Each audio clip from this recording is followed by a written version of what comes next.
Well, it's that time of year, once again, where SMITE gets an update, and not just a normal patch, it's a new season. Season 3 has now concluded, Season 4 is about to begin, and joining me on the set today is going to be Ajax, Head of Development, alongside Chuck, who's a big part of the art department, and of course Chris Larson as well, who's going to be joining me to go through all the changes for Season 4. We will have some people join us later, like our good old boy Pompon, to break things down and make mistakes like he usually does. It wouldn't be a normal week. Boys, how y'all doing today? You all good? I'm good. Awesome. Doing Yep. great. Yep. Really excited about A lot Tired. of stuff, a lot of things. And sick from HRX, but that's I okay. think we're all Oh. still sick from HRX. Finally recovering, finally. Yeah. that Well- con disease. I'm Yep. not joking when I say it's going to be a very, very long show. Okay, very long Strap show yourself indeed. in. Strap in. We're going to have even people changes on the set because it's that long of a show for the most part. Biggest patch ever. But we're going to start things off as usual with skins and visual updates and things like that. We're going to start with the Mana visual update. That's the one that AJ was talking about So earlier excited. on. And Yes. here he That is in the Vamana. card art. So cool. Vamana, no longer a giant mutant baby man No. creature Yeah. thing. He looks a little bit more mature now. He looks like a Yeah. little bit less squished. Just in the card art alone, he doesn't look as if he's got very stubby legs anymore. Hindu he's height. actually got legs. It's cool. Yeah. And obviously, we'll be able to see him in game as well. Here's your first little look at him. And now, obviously, Chuck, you know, with the design of this, what were the main goals we were looking for here with Vamana? Well, SMITE has just evolved visually over the years, and we just wanted to kind of get Vamana up to speed with everyone else. His original aesthetic was kind of scary mutant baby monster man. Yes, that's true. And we felt like things have moved on from that era, and we kind of wanted to make him a little bit more kind of like a little Hindu anime monk guy. So we're pretty happy with the modifications. That was an S tier jump right there, by the way. It was. I do like that jump a lot. And yeah, we really Oh, went yeah, with the totally. kind of monk aesthetic with him. And you'll see that in a lot of his animations, and like his card art, the kind of Zen pose. We really thought that was super cool for him. It looks really good. Well, let's go through some of his abilities then. Pompon obviously doing the camera work for us. We can just see exactly how he'll look if you're going to play Vamana in Season 4 for the most part. Obviously, there's the start ability as well, the two. So note that there's no kit changes involved in this. This is just an aesthetic Just change. an aesthetic change. There's no actual deepness to Purely this. visual. Check out that combat umbrella. Oh, yeah. Oh, yeah, the umbrella Sweet, actually looks right? like a weapon now. And the big baby. Big baby. Yeah. So good. I know. It's going to be hard to not call him a baby anymore, like now that he looks like an actual person. He looks like a giant man. That's basically what Yeah. it is now. He's no longer a big baby. I think we're going to struggle as commentators and community going, oh, he used big baby? And everyone's going to be like, the new players going to be like, what's big baby mean?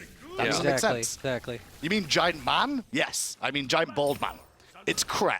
That's what it kind of feels like to me. Kret? Yeah. Yeah. I'm sorry, just the way it looks when he was in Big Baby, I was like, that kind of reminds me of Kret a little bit, so that's the way it's going to be. Yeah. Now, he also has a voice pack, though, and obviously, you know, he's not a little squished anymore, so he did need a bit of a voice update, and this is exactly how he's going to sound. Hip hip hooray! You're amazing! Wow! I believe I can save the world! Your defeat is gonna be awesome. under attack. Oh, the animation. That's It's really my cool. strength of feet. It's not the size of the opponent that matters. I don't know. Looks like rain to me. The umbrella jokes. Singing in the rain is fun, but winning is even better. Now, he also has mastery skins alongside this as well that are going to be updated, obviously, as he comes out, and there is actually, I believe, the recolor look. Masteries. Oh, I that's the think. mastery, not Yeah, mastery. that's- That is a mastery. Sorry, it was my fault. I was like, oh, the blue looks really good. I always forget about the blue one. I don't know why.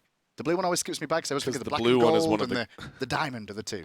Old Blue Vamana, one of the scariest skins in the game. The Smurf skin, yeah. One of my favorites as well for the most part. I must say, like, he actually feels like he is a god now because he's wielding an umbrella to kill you. In the, Oh, old, yeah. in the old version of the visual update, it didn't really feel like it was an umbrella that was killing me, but it does now. The main thing there. So there's a look at one of them, and we should be able to see the next ones as well if we can skip through those quick. It's going to be a long show, boys. This is only the first thing of the Yes. We'll keep moving. There's Legendary. day. The black. Those effects are actually from Oh. the well, too, by the way, not Vamana. And as you... Yes, we've been in the middle of getting the well healing and killing you. The fountain. Yes, the fountain. My bad. Healing and killing you effects happening, so that's still a work in progress. Yes. But it's all going to be on PTS for you to be able to test out and see the differences anyway as we we move along with that as well. So let's have a look at Vamana. Before we move away Sure. from Vamana, a lot of people ask, like, why haven't we been doing Hindu gods? Correct.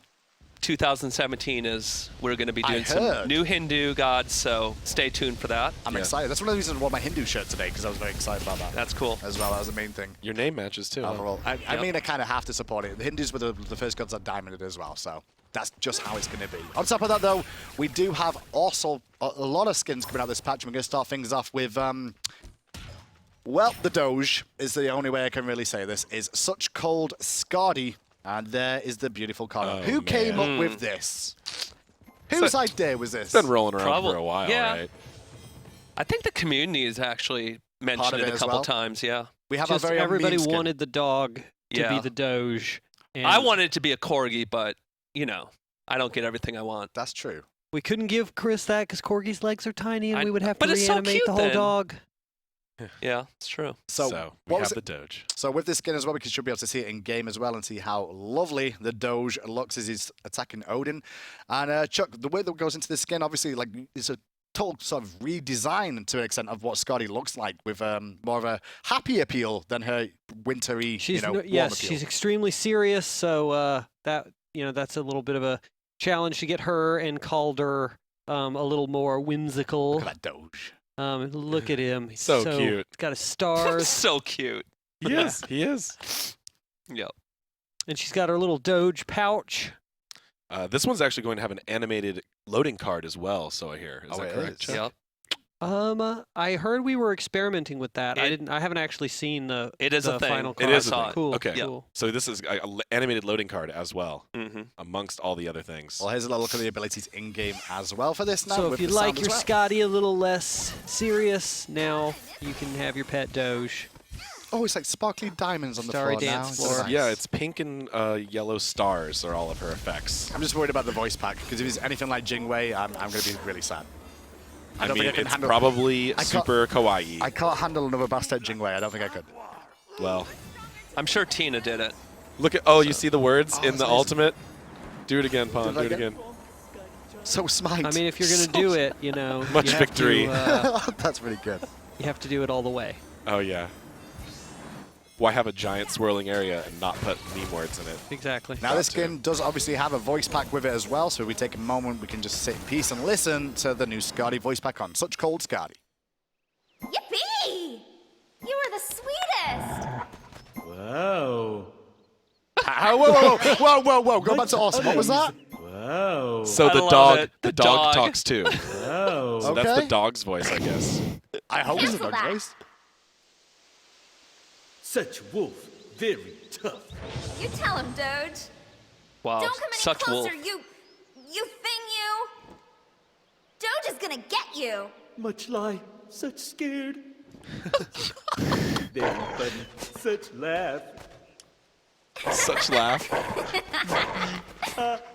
Doge, we're eating dinner soon. Don't fill up on homework and socks. If lost, please call 1-800-SOL. Very reward. Oh my God, I did not realize. Yeah. This she is the wrote first lines time for the I've. dog. Yeah. It's the first time I've heard Yay! it. Yeah, Tina did the dog too. I like that voice pack. It's definitely much It's more different. enjoyable than Kawaii. Kawaii Bastet. I Yeah, agree. I best like at, it. It's yeah. not so terribly squeaky high, but Yeah. it still fits the theme really well. She's- I'm pretty happy right. with it. That's much woe, and there's more skins still to come, and the next on the list is going to be Modern Mercenary Nemesis. That's going to be available in this patch as well. Oh yeah, this one's hype. And she looks like a badass. I love this. The card art alone, I've not actually seen it yet in game, but already it looks fantastic with that nice blowing blonde locks, Yes. And this is season ticket. This is season ticket. which we'll get to Spring, later on spring edition. Right. about the season ticket for you guys at home. But we can see the skin in game and how it will look for you guys. And once Compound's got it all ready There's for been a us, lot but- of clamoring for modern era themed skins. So I love the This jeans. is community feedback. I mean, community's been posting these like crazy, and Yeah. we heard, and it turned out awesome. She looks absolutely amazing in game right now as well. I'm excited to see how her abilities look and what her voice pack's going to be, because Tina told me something about the jokes as well, that supposedly there's a reference to me and him, according to Tina, I which guess I'm we'll really find worried out. about now, I guess we'll find out. about what it'll be, but we'll get to it. Oh, I know what the joke is she's referring to. Oh, okay. If we don't hear it, I'll tell you what it is. Okay, that's good. That's the main thing. Don't worry, it doesn't diss you. You're good. I'm not scared of that. Pawn tried to show her face. Don't do it, Pawn. Yeah, You don't do can't it, see your Pawn. eyes, Pawn. You're not can't see supposed to be able to see your Nemesis' eyes. eyes. It's Nemesis here. We're all We blind went- now. We went to a great deal of trouble to make sure her bangs covered them up. That's the other great thing about it. You know, Nemesis' eyes are always covered, so we wanted something a little bit different instead of just clothing or mask. So the hair worked out really cool. So there's a dash for you. Obviously, slice and dice as well. And the shield. She does have a lot of junk in her trunk, that's for sure. Just the way you like it. Which gods, Let's which make female it gods do we weird. have that don't have While joy in we're- the trunk? while we're doing the patch notes. Yep. I was not saying you to Chris. I was saying you to all of Twitch chat collectively. Yeah. Because you can see what they're saying. Yeah, that's what they like. And there's a look at the ultimate as well. And we can also show you the voice pack when Pompon's ready. And she's got some shiny balls too. She does. Yeah. You can see those balls. What goes better with junk in the trunk? Yep. Shiny. Spam. You're doing well. That was bloody. You're welcome. Sorry. Cancel that. My shield is like karma. Hurt me and it'll come right back. Your Wanna right hear a Phoenix joke? is under attack. Pawn your Balance. Phoenix. Oh, you threatened Phoenix. people It was that over the joke. internet. We missed it. Yeah, I'm heard sorry. it. I The heard it. Phoenix ruined it. I heard it. It's okay. I've heard that. Should we recount it? No, we don't. Well, I mean, I guess we could. Her joke is, want to hear a joke? Balance. Balance. I That's, said that and on that's a patch Hindu notes. man line. That's when you made me dress up for Halloween. That's what happened. Yeah, that's when you're the As a happy jester. Yeah, the happy, Want to happy hear a patch joke? notes jester. Balance. So Nemesis is, she's a little sassier in this one. Well, that's not it. We've still got more skins to show you. The next one is going to be Full Metal Vulcan is going to be available. Oh, yeah. Now, these ones that you'll be able Look to at see that card art. for a little So while. awesome. Ladies and gentlemen. This one is awesome looking. The Full Metal Vulcan is going to have a voice pack, and there's also a dance emote for Vulcan. I'm not sure if Pompon's going to have that one ready to show us as well, the dance emote. Just do want to let you guys know there is a dance emote in the patch for Vulcan as well. For all you Vulcan fans that were asking for it, it is now finally here. But he looks like a badass. He's like friends with Zhonghui, Jai Zhong, it feels like with this one. Yeah, it's the same theme. I feel like that's gonna be a chest one of these times. GI chest. Ares' chest is already that. Ah. The Ares army one. Oh yeah. But we're going to come back to that one in a minute once production get that one ready for us. But we can go on to the next one that's going to be in the chest, or is going to be available as well in the Undying chest, as we mentioned. Encore Agony. Yeah. And there's a little look at that. Now, as you can see, this was available in the season ticket last year, correct, AJ? This was the Oh, friend no, this is a referral. friend referral So me and Chuck were kind of discussing what skins to put in the Undying chest. They're Yeah. the recolor tier 3s. We wanted some really cool skins for that, and we wanted to do recolors of some skins that were exclusive or limited or really hard to get otherwise, because those are ones that we always have people asking us for. Yeah. But that lets us get a little bit of both worlds. The people get to maintain the exclusivity of their original reward with the color, but now Oh. you still have access to that kind of skins theme and voice pack with the recolor. Right, so we can make these things available to people. And even if you have the original skin, you get a cool new version of it. If you Yep. don't have the original skin, sweet. Yeah, so all of the new Undying chests, which is what we're going through now with the season ticket rewards, are, hopefully pretty hype picks Yeah. that me and Chuck went into. So with the original skins, guys, obviously the ability is going to look very similar. The voice pack is going to be the same as what you would have got in those as well. But obviously it's a recolored version that you're going to be able to get in the Undying chest as well. That's Which the is ethnic part of version, the season ticket. which is going to be part of the season ticket, which we'll get to it later on about the season ticket a little bit more in detail, because obviously we're going to be going through that. Next up is going to be Ool, who's also in this. Dragon's Bane Ool, if you remember that, with the evil eye on the chest. He's going to be back in a green version this time. So I love this green. is the green dragon version of Ool. I'm really stoked for this one. I'm bad at Uller, but I wanted the green dragon. Yep. So it looks really awesome. I love this card art. Well, we'll see what it's like in game when we get that as well, because obviously, like we said, it's going to be available in the Undying chest as part of the season ticket this year as well. We'll go into more detail about that a little bit later on. Yep. For the most part, we're just waiting for Pon to get in game. There we go, Pon. Pon's getting there today. He seems to. He needs to warm up. It's going to be a long day for him. Yeah, he's doing well. For now. Oh, this looks great. This model just is amazing. I'm very glad to do another recolor of it because it looks so great. And as we said before, obviously all these are going to be available. And they're just recolored versions of the ones we have had from the previous year, or exclusives that are no longer available. And obviously the abilities will be pretty much similar to what they were on the original one. The pelt on his cloak is just so good. Like Yeah. the texture of it. And we do this every year. We feel like it's a cool way to give you guys cool rewards of things that you may have not have gotten a hold They of might have in missed the it. year Yep. previous, right? Yeah. Or you may have just started. Well, next up is Get going a to be cool new version. Also involved in this, the Agony Bologna skin will also be available in this as well. And there's another little the demon version that we saw from the previous year. Mm-hmm. As well, we should be able to go in game momentarily and show that one off as well with the little blue dress on. This is a skin we really liked, but we wanted to take the color up a bit. So Chuck did a lot of experimentation with the color here to really Yeah, the make original was very skin. dark, wasn't it? Yeah, Yeah. she was originally had kind of a brown Demonic. tunic on, and her skin was more gray, and we wanted to kind of do like a highly saturated, very colorful version. Oh, I think it looks good. yeah, Super awesome. really nice. She's a little bit more friendly looking. That's the way I see it. As far as a scary demon goes with a giant Yeah. weapon, I guess. Yes. I guess so. Hey, in the With world of horns. If you the say world of so. Smite, it's fine. My mother-in-law came to the World Championships and saw Scylla for the first time, and oh, that little cute girl's being chased Oh, by yeah. a tree, and then she went, "I'm a monster," and then my mother-in-law went, "Oh, I don't like that little girl anymore. She seems a bit nastier than we first thought." But there's a little look at the Bologna one as well. Next up is going to be Pterodactyl Camazots. There's also another one. Pterodactyl. Pterodactyl. So he's green now instead of Sorry, orange. I just said pterodactyl, but yes, it's Terror-Dactyl. Right. Yes. I'm sorry for He's the a pronunciation, scary James. dinosaur. It's cool. I mean, it is a pterodactyl, let's be honest. And yeah, he's a green version of it instead of the orange. Right, the original one was very orange, so we had a lot of requests for the dinosaur to just be legit dinosaur green. So I don't know if we that's did that. scientifically accurate or not, but definitely, I mean, it's pop people's culture makes- expectation, yeah, right, of expectation. what a dinosaur is, Right. right? It is a lizard green monster. so here's your pseudoscience dinosaur. Lesson. And there's a little look in game. Green.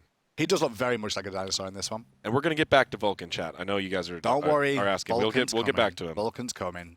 So It's just okay. like last year with the Undying chest, we had the new ROM skin, Mhm. the Army ROM, and then we had all the Undying. This is This is season the same ticket sort. 2017. Undying chest is going to have Army Vulcan and these recolors with it. These Well, tier yep. 3s. Like I said, the abilities and the voice specs will be very, very similar. So if Pon just shows them off quickly, we can move on then to the next one. But he's a nice looking little guy with the green textures.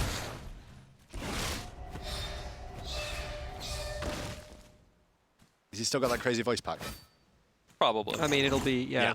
Yep. All of these have the same voice packs and stuff. Just double checking on that one, just to make sure for the viewers at home. You got, So- I mean, the troll voice packs, They have to happen. they're fun, right? Next up, then, is Full Metal Vulcan. Going back to what we showed you the card art of earlier. There he is in all his glory. I want to see what his turret is. I'm very interested to see Oh, what The turret the is turret awesome. It's really awesome. Because that's always the thing with Vulcan is like There's a when you've lot got of cool deployables- completely redid it. specific stuff in here that we did that turned out really awesome. I just love this cool guys don't look at explosions post I was thinking here, the same like, thing. It's very Right, similar like, to how I'm Agony not does it in the even main worried. screen. I can't wait to see some players using the alt and Oh. then just screenshotting themselves. Oh, is that an upside down tank track, that basically? thing Yeah. is awesome. That's cool. And it's moving. Constantly moving the whole time as well. And actually, you can't see the intro animation here, but he like rides in on. Oh, it. he Oh, does rides he? it. Oh, yeah. Intro Like a segue, animation. that's great. A segue. That's a good point. Dad. That's really, it's Like such a Nabil random at segue, yeah. HRX, Yeah, you know. right? Yeah, Nabil to HRX. Oh, Pon's No, going to Pon's show gonna it show to us, us by I guess. respawning. He knows how to respawn. Oh, it doesn't work on it doesn't respawn. do Great work, Only Pon when you Pon. start the game. Sorry, Pon. Yep. Good job, Pon, as usual. Yeah, so there's always some animations that we miss out on the patch show, but they're really awesome. You guys will notice. Let's see that turret. Boom! Oh, yeah. You got to really see it shoot something, so you Oh, can yeah. see the Oh, firing shell ejection. Han has one job. process. that looks so cool. He had one job. He's going to get someone for us. Don't worry. The look of it looks cool enough, but I need to see what it shoots like now. He's going to find his Odin bot. Okay. Oh. Three Odin bots. Oh, there's the shell. Oh, That's amazing. look The at it shells as last well. there That's for a cool. second. That's so awesome. I'm going to be playing some Vulcan again.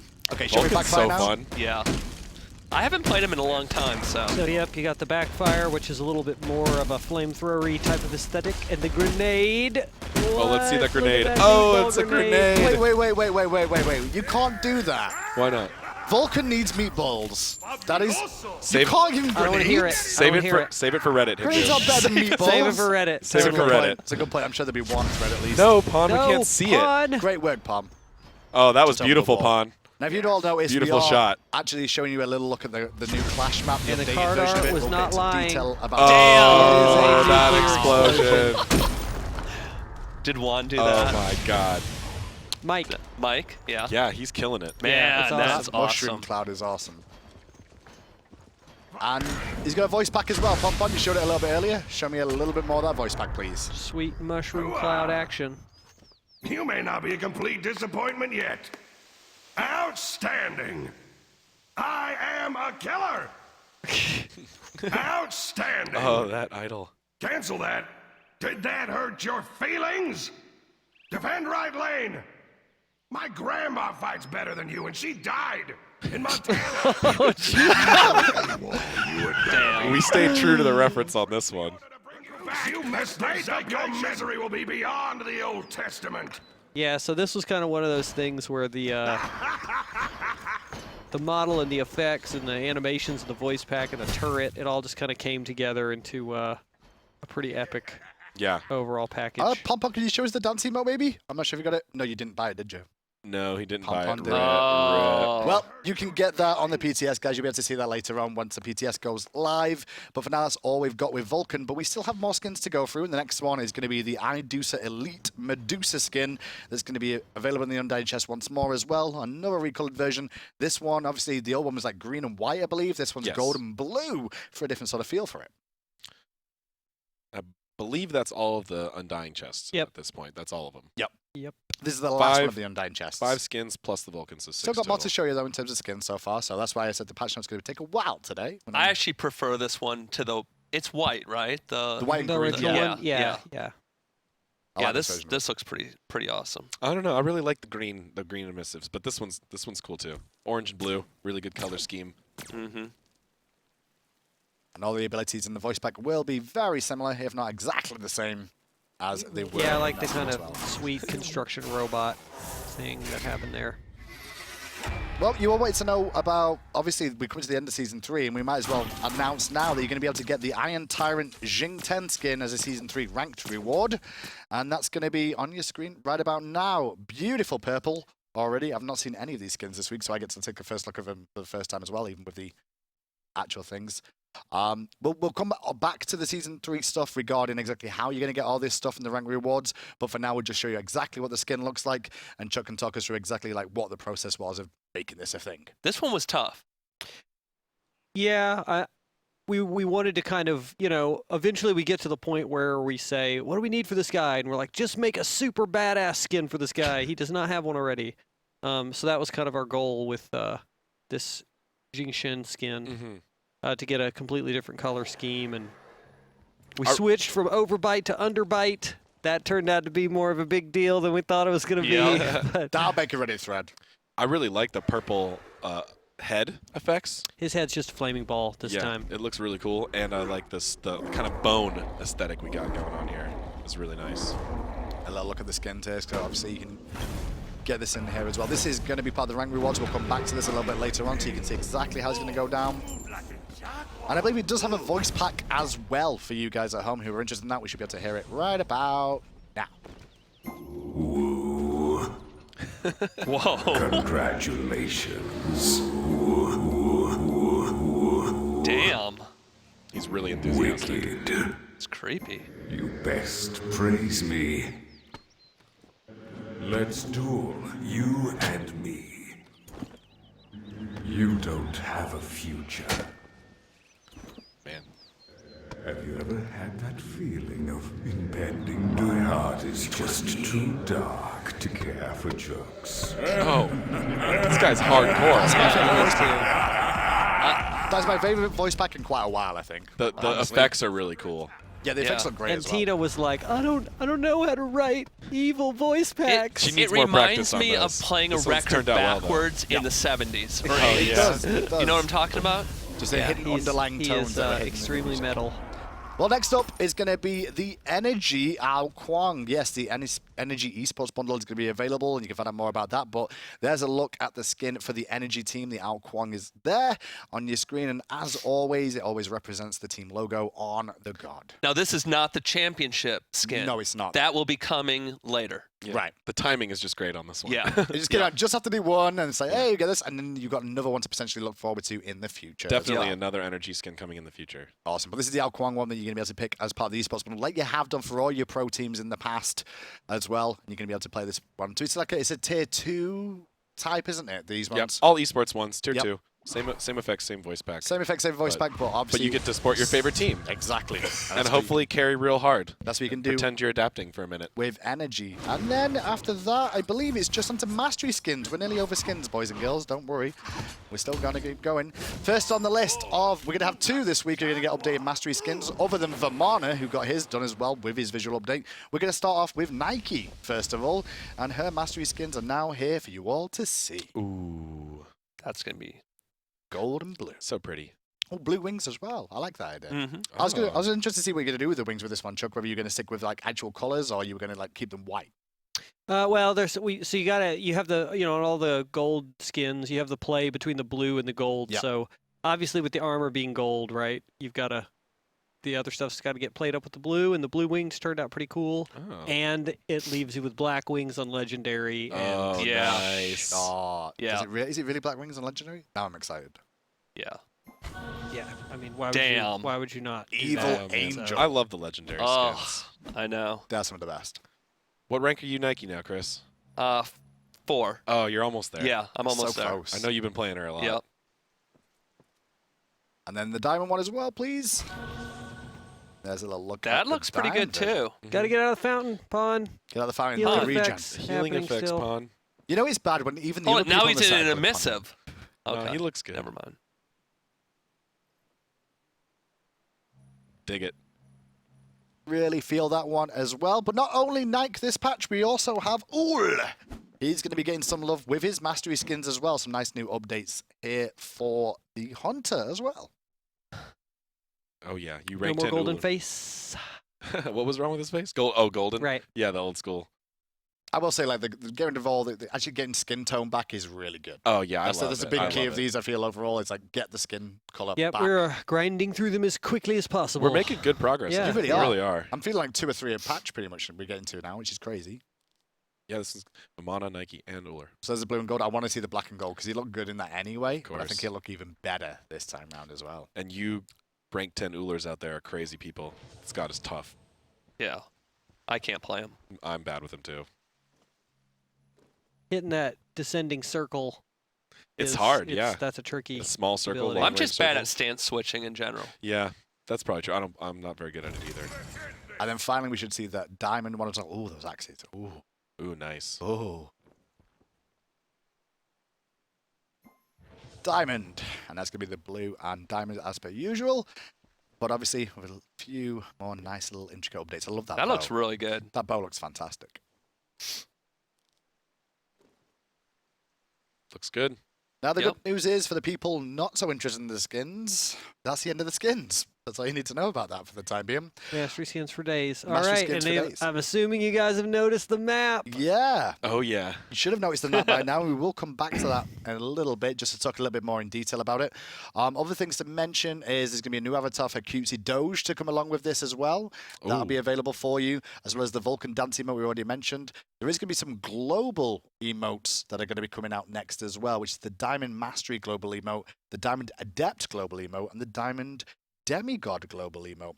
But I Right. think we'll come to that a little bit later on to explain. Are where we get going to those explain that from. later, or should we just explain it now? Explain it now. Go for it. Okay, so new feature coming in Season 4 is going to be the number of gods you have gotten to rank X, Diamond Mastery, is going to guarantee you rewards. Awesome. So there's going to be a set of global emotes and recall effects that are diamond themed that are going to be awarded as you master all the gods. So Diamond all the gods. a diamond all the gods. Yes, Wow. rank 10 to get these. So I think actually in the Season 4 release, the highest tier is have to have 80 diamonded 80? gods. 80 for Wow. the final recall effects or global emotes. That's just 80. 80. Well, if we make it too low, everybody will have it by tomorrow. I want, gotta have a goal to go for. If there's anyone watching the Yeah. show right now that actually has 80 diamonds mastered, tweet at me. There's there a are few. people. I met one at SWC who's very close. Yep. So it's like 2. Hey, people will get there. There can't be you know? that many. That's crazy. Yeah. Yep. Now we do have a little look at some of the video. So we've got a short video of the recall effects, so we can kind of show you guys on screen what these effects will look like. Obviously, these will be around your characters you recall back to base, but there's a nice little look at. These are going to be basically free, right? As Yeah. long as you just master gods, you're going to get these anyway. Mm-hmm. Reopen So it. if you see somebody using that in Yep. your match, Yeah, that means they have a lot of diamonded gods. They may know the game very well, or just play it a long, long time.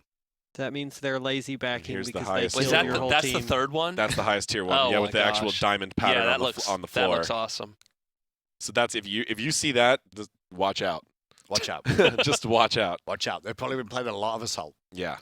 and getting very lucky with the Oh rolls yeah, as a lot well. of assault. Yeah, exactly. It's going to have to be the case for that. They buy a lot of boosters, right? Now, we also have as well come in the new loading frames. I'm just going to go through the patch in order. This new loading frames are going to have our Iron Tyrant loading frames available as ranked rewards. This is the... What's this one? So it's got the... Ranked. Ranked. That's the It ranked. It's goes got with the the Shin Shin Chin skin, right. look. Right. Just like last year's. Okay, and Yeah. with the Iron Tyrant loading frames, you get it from Rank Rewards, Diamond Conquest, Diamond Joust, Masters Conquest, Masters Joust, Platinum Conquest, Platinum Joust. Platinum, Diamond, Masters of Yes. all ranks. Of all different effects will be available on those based off that as well. Right. Now, on top of that, I'm just going through this. We've got Diamond Recall effects, which we just discussed.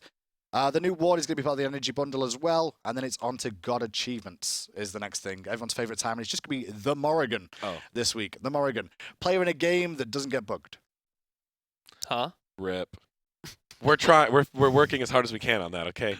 Okay, I had Handyman, to. I'm sorry. I had to do one. The community. fair. Needed, It's the fair. community needed that one. I know. Okay? I deserve it. I deserve it. I'm Now- sorry, There's but we're working on it. a Okay, lot of those I have promise. been getting knocked out.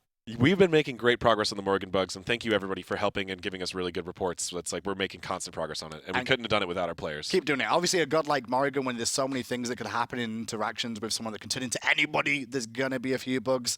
Obviously, a few more than we would have liked, but we're still working on them. I've submitted guys a out. lot of Morgan bug reports myself. You have? Yeah. So the achievements for the Morrigan is going to be mirror match as Morrigan transform into an enemy god and then kill the god Oh, you yeah. transformed into. That's hype. I love that one. That's think my that one's favorite one pretty damn good. in a long time. The other one Yeah. seems a bit more difficult. It's called 3v3, and as Morrigan hit 3 enemy gods at the same time with her 3 aspects ability. Tricky. Maybe Joust or Assault, you'll be able to pull that one off a little easier. Well, they're like Just jump into a team fight by Conquest would yourself. be difficult. Just suicide to get the achievement. It'll be worth it. that You know, could just work. Yeah. only one death. Well, your team will be okay. Well, after the achievements, it's now time for us to move on to the client updates. Now, these are the things that are going to be coming into effect in Season 4 as well, but they will affect, obviously, the game as a whole as well, so we can talk through a few of these. And first of all, AJ, I want to ask you exactly, like, what's the big one that you want to talk about, first of all? Is there one that you kind of leaked earlier on today that you think the community want to know? I mean, we're gonna go through everything, right? We're just doing some We are. previews here. Just some teasers. All right, fine. I mean, I did too many teasers. I don't know. I just want to Okay. get into it. He doesn't know which one it is, so we're going to Yeah. go for it. Rejoice T-Screen is back. Oh for yeah, you okay. guys Oh, and girls T-Screen. out I there. did just spoil this one. You did just spoil it, and there's a little look at it in-game right Very now. redesigned. So I wanted to speak to this a little bit. Is that we got rid of the graphs and we were instead replacing this with a much better version of a combat log. Cool. So one of the issues in SMITE is people have a tough time accessing the combat log. You either have to have it instead of chat, or it's very small and scrolls very fast. So here you're gonna be able to pull up T and see the most recent damage you dealt. There's a minion section at the top which will be more summarized, and then gods, so you get more specific information. And then damage taken, the same thing. So you can constantly be seeing, like, if you're just running through the jungle and take a big clip for half your health and you don't know what it was, You know just tap T and you can see, oh, Scylla hit me with Crush for 500 health, and you're boom. And this is just your personal as well, correct? This is just your personal stuff, not the team stuff as a whole. It's just your personal Just things. your personal for the damage dealt and damage taken. Obviously for the top stats, Yeah. you got your team there. Of course, yeah. But now you can't see the Gold Fury, whether it's been killed anymore, which you shouldn't be able to do anyway. See if the Fire Giant's dead. Like, would you easily be able to tell with those graphs? And so we've updated with this. This will You be can see available that the for... top gold was earned by Meat Hammer. Yeah. Yeah, Hammer's a pretty good dude. Our That's all I'm UI gonna He's say. good. designers placeholder names are Yeah. awesome. Yeah. They're really good. And that's the T-Screen. We also have mastery features. After rank 10, players will begin to unlock bonus stars for every 1,000 worshippers obtained. These stars will appear on your loading frame, and playing that god and has no cap. But while playing that god and has no cap. So there's no cap on it. After you get over 1,000, you're going to start getting stars, correct? Yes. Yes. So what you'll see Okay. is on your loading frame, there's the X there. As you get to 2,000, 3,000, 4,000, these stars will appear around it and just keep filling up, so you can really show that. Yeah, you know, if it's I'm all not, blinged out, you Right. know that this guy only plays that right, god. you're like, I'm not just rank X. I'm like way above that. So we Right. already mentioned the recall effects that you'll get from doing this, but there'll also be that star pip system as So you well. can still two continue guys. to get the good earning feels with your guys that you've diamonded out. Right. So we have two systems. One is to give you something aesthetic for grinding one god really high, and one to give you some better rewards for mastering a whole variety of gods, which we believe is much harder to do. Awesome.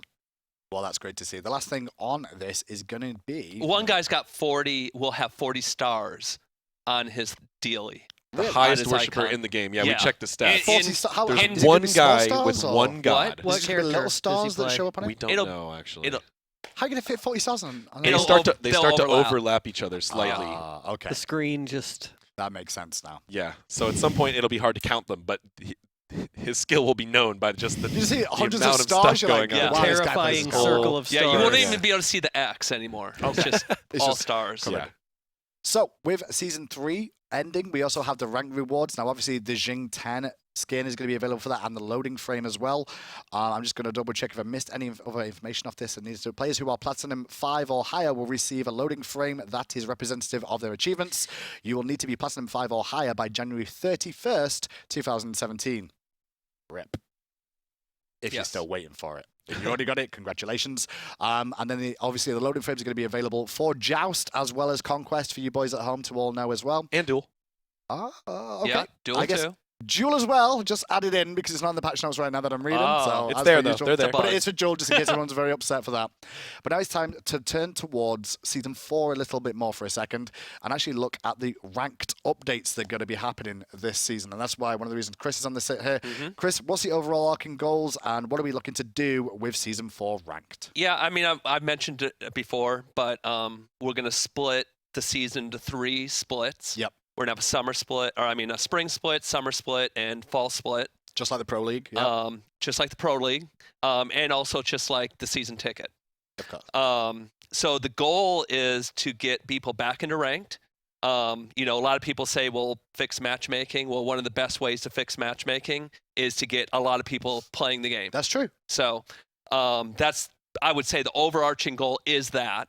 And then we've done a bunch of supporting systems to rewards and other supporting systems to make that happen. So I'm going to read through some of the changes then they're going to be coming in for you guys. And obviously hop in, please, you guys on the set, if you want to add anything to it. Sure. So all ranked MMR values have been hard reset for the start of Season 4 here. Everyone will begin this season at the same MMR value.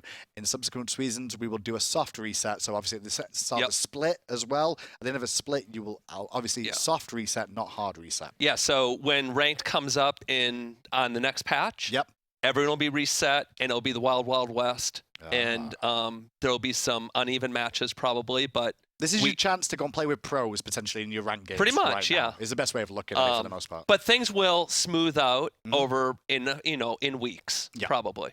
So And with that, there's going to be updated qualifying as well. We've updated our placements algorithm for placing people at the right qualifying level to begin better represent their estimated skill. right. So we made a couple changes there. One is because these seasons are 4 months in length, we want you to advance to your MMR division very quickly.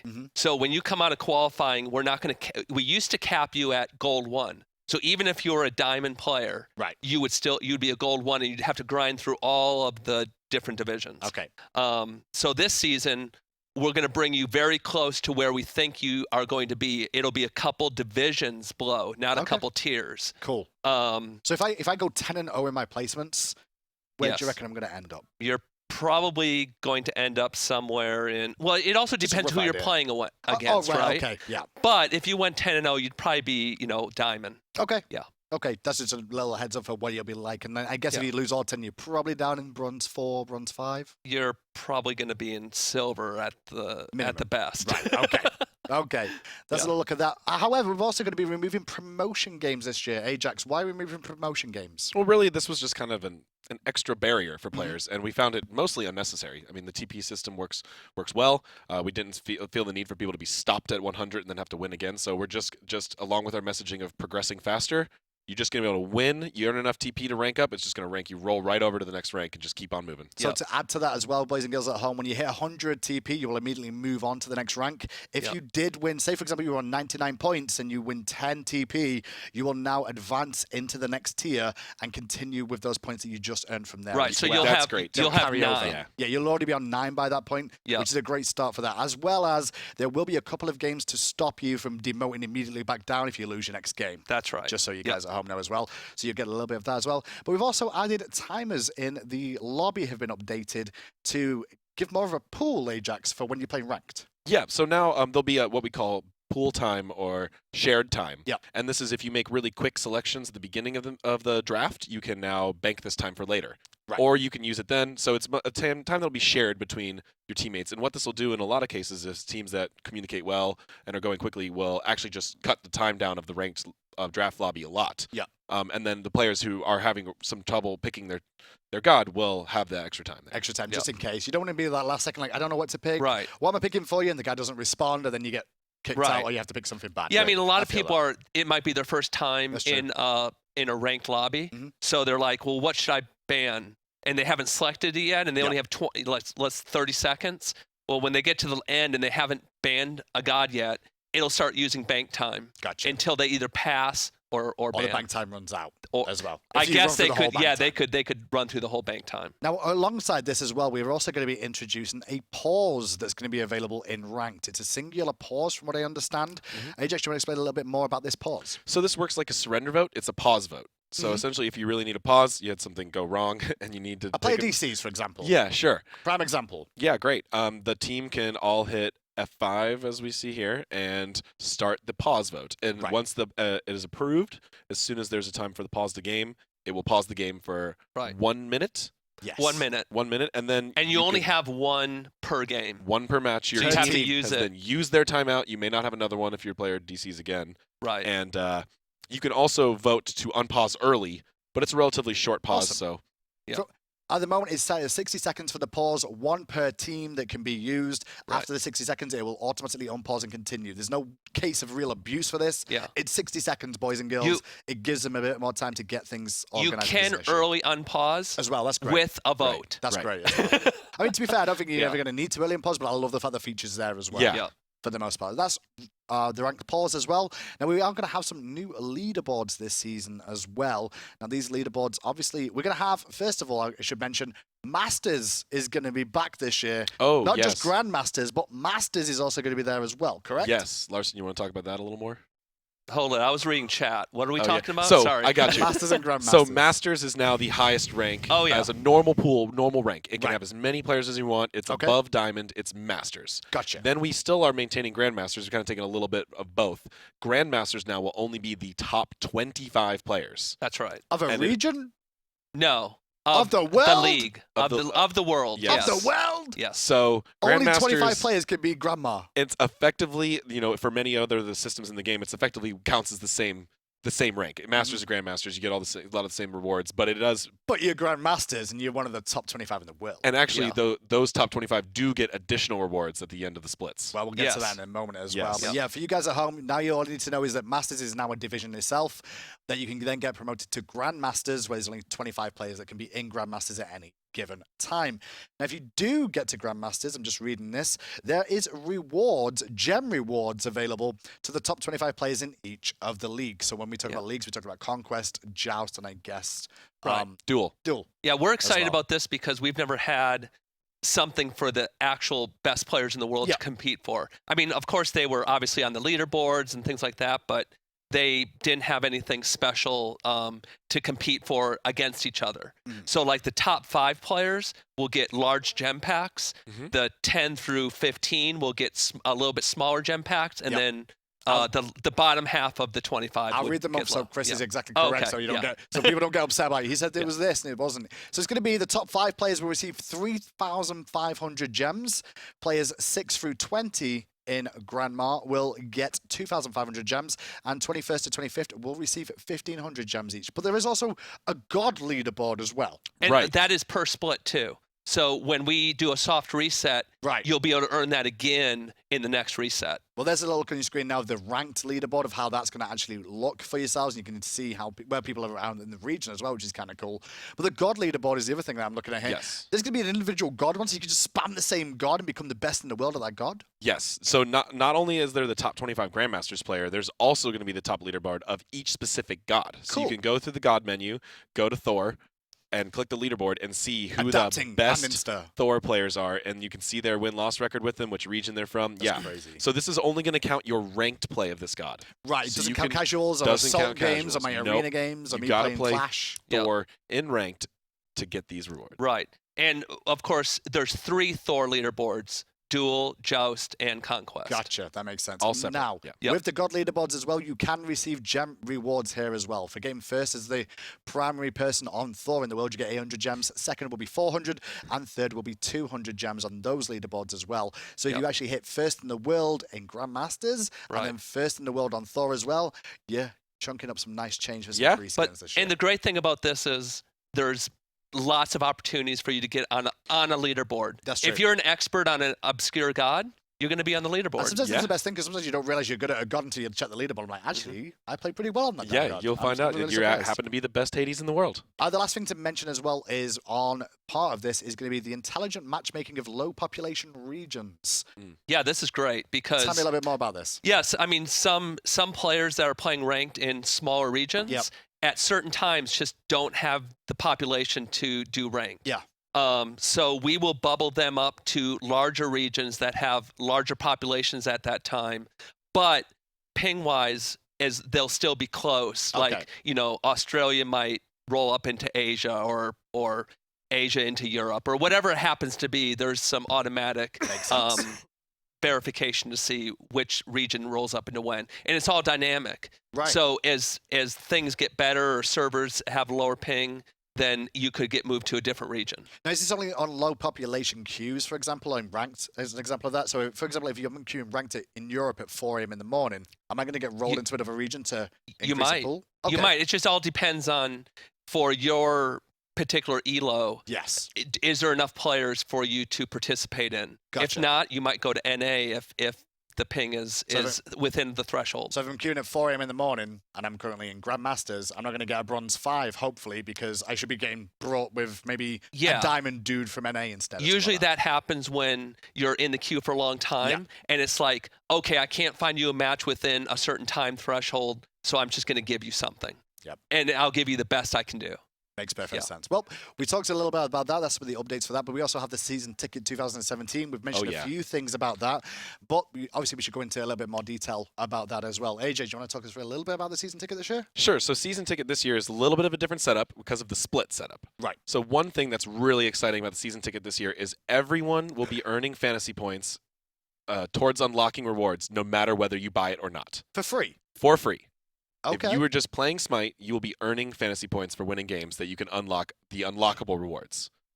Along with that, we're also going to be having a bundle available for each split that is going to give you a lot of ways to increase the way you gain fantasy points, going to unlock your ability to vote on matches, and is going to come with instant content as well. So, just to clear this up then, so FP-wise, we're going to be able to start earning FP straight away before even buying the unlock for it. Right. We you can't don't- vote on games, however, which will give us an increase of FP. Right. And by purchasing the pack that's going to be available for people, you can also increase the amount of FP you earn in games as well. Right. That's right. Okay. That makes a lot of sense overall there. And Yep. that's also going to be available 3 times a year now. Obviously, with the different splits that we have, we're going to divide the season ticket up into splits, The correct? ticket is one long Yes. Oh. Yeah, so unlockable the goal. voting rights and the FP Yes. booster and some of the other skins Yeah. that come with it are per split, Right. but you're earning rewards for the whole year. Now, So you when don't have to buy the first split. You could buy the second Second split. split if you wanted to. Well, what you heard Chris mention just there as well, though, the big key on this is the fact that you can buy the ticket and actually unlock something immediately for unlocking the season ticket here as well, which is Right. the big Yep. key. And every season we will be having, I guess it's going to be continual of like this split, you buy this ticket, you're going to get these skins free Right. immediately. So That's for right. spring, it's going to be the modern Nemesis skin. That's going to be as part of the season ticket bundle. The initial unlockable item. You'll Yep. get that right away as soon as you buy it, and then you can increase your FP towards unlocking all the other ones. So you're going to get Yep. Nemesis, the ability to vote on games for FP, permanent FP boosters, as well as it says here, 15 team worshipper boosters. Oh, Yeah, that's a So- new system that we have for season 4. This is great. Okay, so in the match lobby, So- players can activate these boosters and share the benefit of the booster with the team. This Right. worshipper booster will give everyone on your team 2 times worshippers that game. Right. So Well then. the beauty of this is like you're in the match lobby. Yep. You want to give a gift to your fellow teammates. Yep. Maybe, give them some hurrah, let's win this game. I got it. You blow one of your team Congrats boosters. for picking a good team comp. Oh, That's yeah, right. that's Yeah. great. Congrats Yeah. for like actually making good choices in the match lobby. Yep. And so you will be able to use one of these consumables. Only one person can use one type. Right, And so the you can't first stack type that we're going to have is worshipers. Okay. Now this is a multiplicative booster, which is more powerful than we've ever had a booster for. So whatever your booster count would have been, it just doubles it. Wow. So it's not like based off like a base value or something. It's just straight up double. It's just straight up double. So Yep. if it's as an example, I'm not sure if this is right, but I just want to clear this up for the viewers as well. If it's double XP, double worship a weekend, say for example, Yep. for setting a party of 2, and then I use this, It'll be is whatever it double? it just doubles whatever your Wow. final value would have been. Big. Okay. Yep. It's big. So if you want to get those diamonds unlocked, there's definitely an easy way to do that. That's for sure. And these items are going to be hard to come by in the game. Yeah. And at Awesome. first, we're not going to be able to allow people to purchase them. They're always going to be part of an event. Cool. But at some point, they might be in the store. And also, this is going to be a bundle of quests that are going to be available as well, which will actually help you to complete some quests by using the season ticket. That will allow you to get extra FP as well, is what I'm reading on here And as well. that's going to be similar to the Odyssey quest stuff, but it's Okay. F points. And then I've got next on this list about the, obviously the season tickets to be the unlocked through FP unlocks, is what it says. Free to all players. So by using the FP that you're going to be able to get free this year, you're going to be able to get cutesy chests, Enigma chest rolls, season ticket 2017 spring recall effects, 2017 spring ticket loading frames, Enigma chest rolls, Undying chest rolls, Skins. cutest global emote. Cutesy. It says cutest. Well, that's a typo. Well, it will be the I'm sorry, I'm cutest. just It will gonna read be off the of cutest another- global I get emote. confused with you guys. Global Is that something new? So the unlockables for the beginning it's are all through FP. And then next on the list is something that a lot of people have been asking for a long time, and finally I can stop seeing it on Reddit, is the Nevercake Announcer Pack. Yes. Will be Oh, available yeah. for you. part of the As season well as ticket. Enigma chest rolls and Yep. the Swarm Sentry Amusen Carb available later in 4.2, and there's an early look at it. Yes, this is just the early concept. This is kind of work. This is the artwork we work off to make the model. So, Yeah. This won't be available till 4.2, Right. but it will be added for we call it the spring split season ticket The start content. of the spring That's split, right. basically, Yep. is when it's going to be Yep. out for that one. Okay. Nemesis, if you buy the bundle, a Musenkob just for playing. Yep. Awesome. You can get it for free, just earn it. Awesome. So most Yep. of the stuff you can earn for free if you just keep playing the game. And there'll be Day after 30 day. levels this year. Last year, I think there was maybe How 25. do we even make money these days? Like when we I just don't give all this know. free stuff away the whole time. Well, Uh, I don't get it because I'm like every single week, every single patch is like, oh, we're gonna give this free this week. So season ticket last year, you got to pay for it this year. Like, yeah, you can buy it, and we'll give you all this free stuff as well. Yep. We want to encourage people to play. yeah, play the game. I guess. Well, one of the things that are going to help to encourage them is the new Clash map that we saw a little bit of earlier on today. Obviously, when we looked over the skins as well, but I wanted to talk to you guys quickly about the new Clash map. As we can see, Mercury running around there with Pompon in the background. Talk to me about the little changes here, the main changes and the main goals of this new Clash map, because a lot of people were really enjoying it overall here. So here's the thing. I've been waiting for this massively because I play a lot of Clash. I love it too. So the original Clash map was Greek because we were working on the game mode. You know, we're getting it out there. We're making sure that it was a thing that was going to stick and that people were going to enjoy and keep playing. You know, we didn't want the development time to be very long. But once we determined that Clash was a thing, What is that? that's say goodbye to the fire giant and hello to Apophis. Apophis. Yeah. He's so badass. Look at that. Our new jungle boss. Can we make him fight Fire Giant? That would be I mean, I wanna see awesome. that fight. Yeah, we could probably do that. That needs to be a cinematic for season. I mean, for Worlds Pompon can next turn year. himself into the fire giant. Those who fight each He's other. going to do it right Why now. are those dudes underneath them? That's a bug. They're not supposed to be spawned at the same time. No, Kill because the it's Can we dudes, blame Pon. Pon? Yeah, we Kill can. the Pon is dudes. clearly manipulating the match. I mean, maybe Pon. he's been in here Breaking for things. 60 Oh, minutes. what's he doing? Jesus. He's going to go fight Apophis as the fire giant. What? He's going to surf his way to the center of the map. Oh, Because- I was Say gonna say, the Slowly animation during the of that longest slide patch is notes show amazing. of the year. man. We're He's- in such a hurry, and Pon is trolling the fire It's my giant with fault. It's my Apophis. So what is this? Who's going to win? What exactly does this Looks thing like- do, AJ?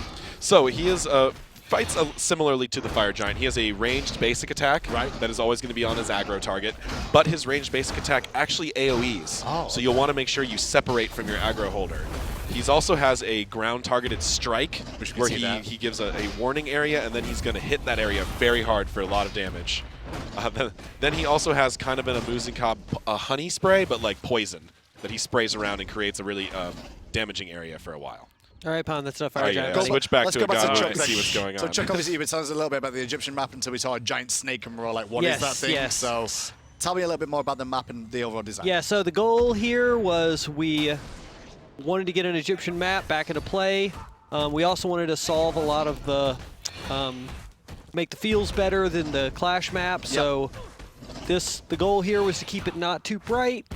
It's a lot better targeter visibility. It feels a lot more like Conquest from a gameplay standpoint. Very clear lane definitions and which side you're on. We wanted to make it very easy when you're looking around the map to tell, you know, where you are. If you're playing a lot of Clash, yeah, I like you these new back and forth. monkey creatures. Everything is remodeled. The monkeys? So there's, These are the mana monkeys. The blue camp is remodeled. The red camp is a hyena warrior. We have new lane minions, new towers, new phoenixes, new titans, and new jungle boss. Yep. All on this map, as well as some geography changes. There's some extra paths in the middle, if you can see on the mini-map. The paths on the side have been changed a little bit. There's 2 blue buffs per side, because Clash is in a game mode where you're fighting a lot. You're just throwing out abilities. So the Harpy camp was not very exciting just for XP, so it's now a second blue buff. So you can have 2 people on your team that are hitting abilities all the time. And we have, I mean, just so much going on in here. Yeah, there's also been some layout changes. If you'll notice, Apophis's location is in the center of the map. Yeah, it's a little bit bigger so there that as well starts now. off as the red buff, and then when Apophis comes into being, he eats it. He scorches the earth. Yeah, he becomes one with it. And note, if you are standing in the area when Apophis spawns, he does what? Massive 1,500 damage true damage to and a anybody knockout. that's Don't in tell the people area. that. Let them just find out the hard way. Yes, so just be aware. He spawns at 10 minutes, and that entire area is very dangerous at the time he spawns. So once players get on PTS and check it out, they will learn the hard So way. this whole map will be available for them to test on PTS, because normally on PTS we normally just have Conquest and, like, you know, customs, but I this think will we'll be have available. this in Conquest, right? Yeah, Chris? we're definitely going to have Conquest, and we'll probably have this on also. Yeah, I think so. But last PTS, we had this on also. We did. So. We had a sneak preview. Those laser eyes look Now, amazing. also notice the laser sphinxes. Yeah. We have sphinxes instead of phoenixes on this map, and they have a different attack type, which cool. is a persistent laser. Hits a lot faster. Well, lower damage, but over very quick Starts periods. lower, but it will ramp up just like the Phoenix does. Awesome. So. That's cool. I like the idea of that, like a little dot effect that just gets stronger and stronger as time goes on. Fantastic. And Pond's going to show us the enemy base for some reason. All the map to explore, and Pond's like, let's go and camp the enemy base. And if you notice here too, we broke the map into kind of 2 different zones. You have this sort of Oh, it looks awesome. temple pyramid zone on this side of the map with all the death-themed titans and phoenixes and minions. And then the other side is the Nile River side, which is all lush green stuff. It starts at the edge of the river next to this boat, and it has its own minions and phoenixes and titans. I feel like I'm in WoW, like exploring a city or something. It seems that way. Just like randomly turning around. So, yeah, we You're in the wanted game better than that. We You're wanted in the Smite. 2 different sides of the map to just feel wholly different, like you get in Conquest, just so it's much easier to tell That guy what's looks going awesome. on. Yeah. Well, Yeah, there's these guys your are first badass. look at the new Clash map. Obviously, the full notes will be available to you after the patch notes as well. So if you want to go into the nitty-gritty of exactly what's going to change in this, you can do so. There's a lot. We've been going for an hour now, so what we're going to do is like show you a little animated video of what's gone down with the Clash, and after the break, we'll be back to go through the stuff with Season 4, the item, The good stuff. and I'm the out of balance here. stuff. We'll be Chuck back and I are out of here. in Yeah, a moment. peace. Peace. We got a lot of gameplay. Yep. Drawn our attention to a new battlefield. A dry, foreign battlefront, battered by the winds and sands, boiling with water.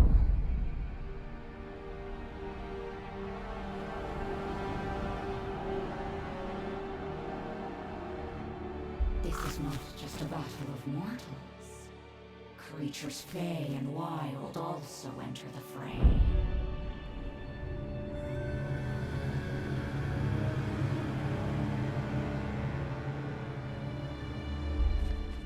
And gods, the lords of other lands war here. A larger struggle is afoot.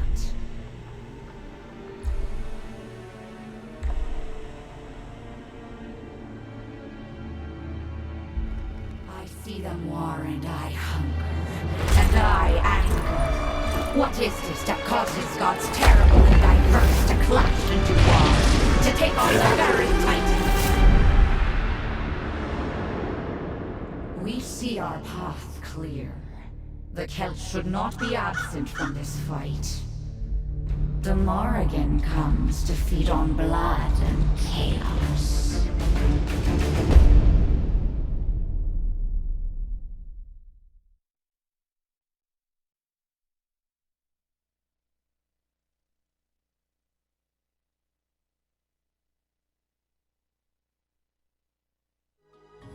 Welcome to the SMITE God reveal for the Morrigan, Phantom Queen. Fate is an unusual thing. An unseen force predicting every action of every being. Many deities can see it, recognize the flow of the plan. However, there is only one that claims mastery over it. She has many goddesses, with many names and forms, but there is only one title, the Morrigan. Long ago, there were 3 sisters, Anu, Maka, and Bav, who were the progenitors of sovereignty, war, and death.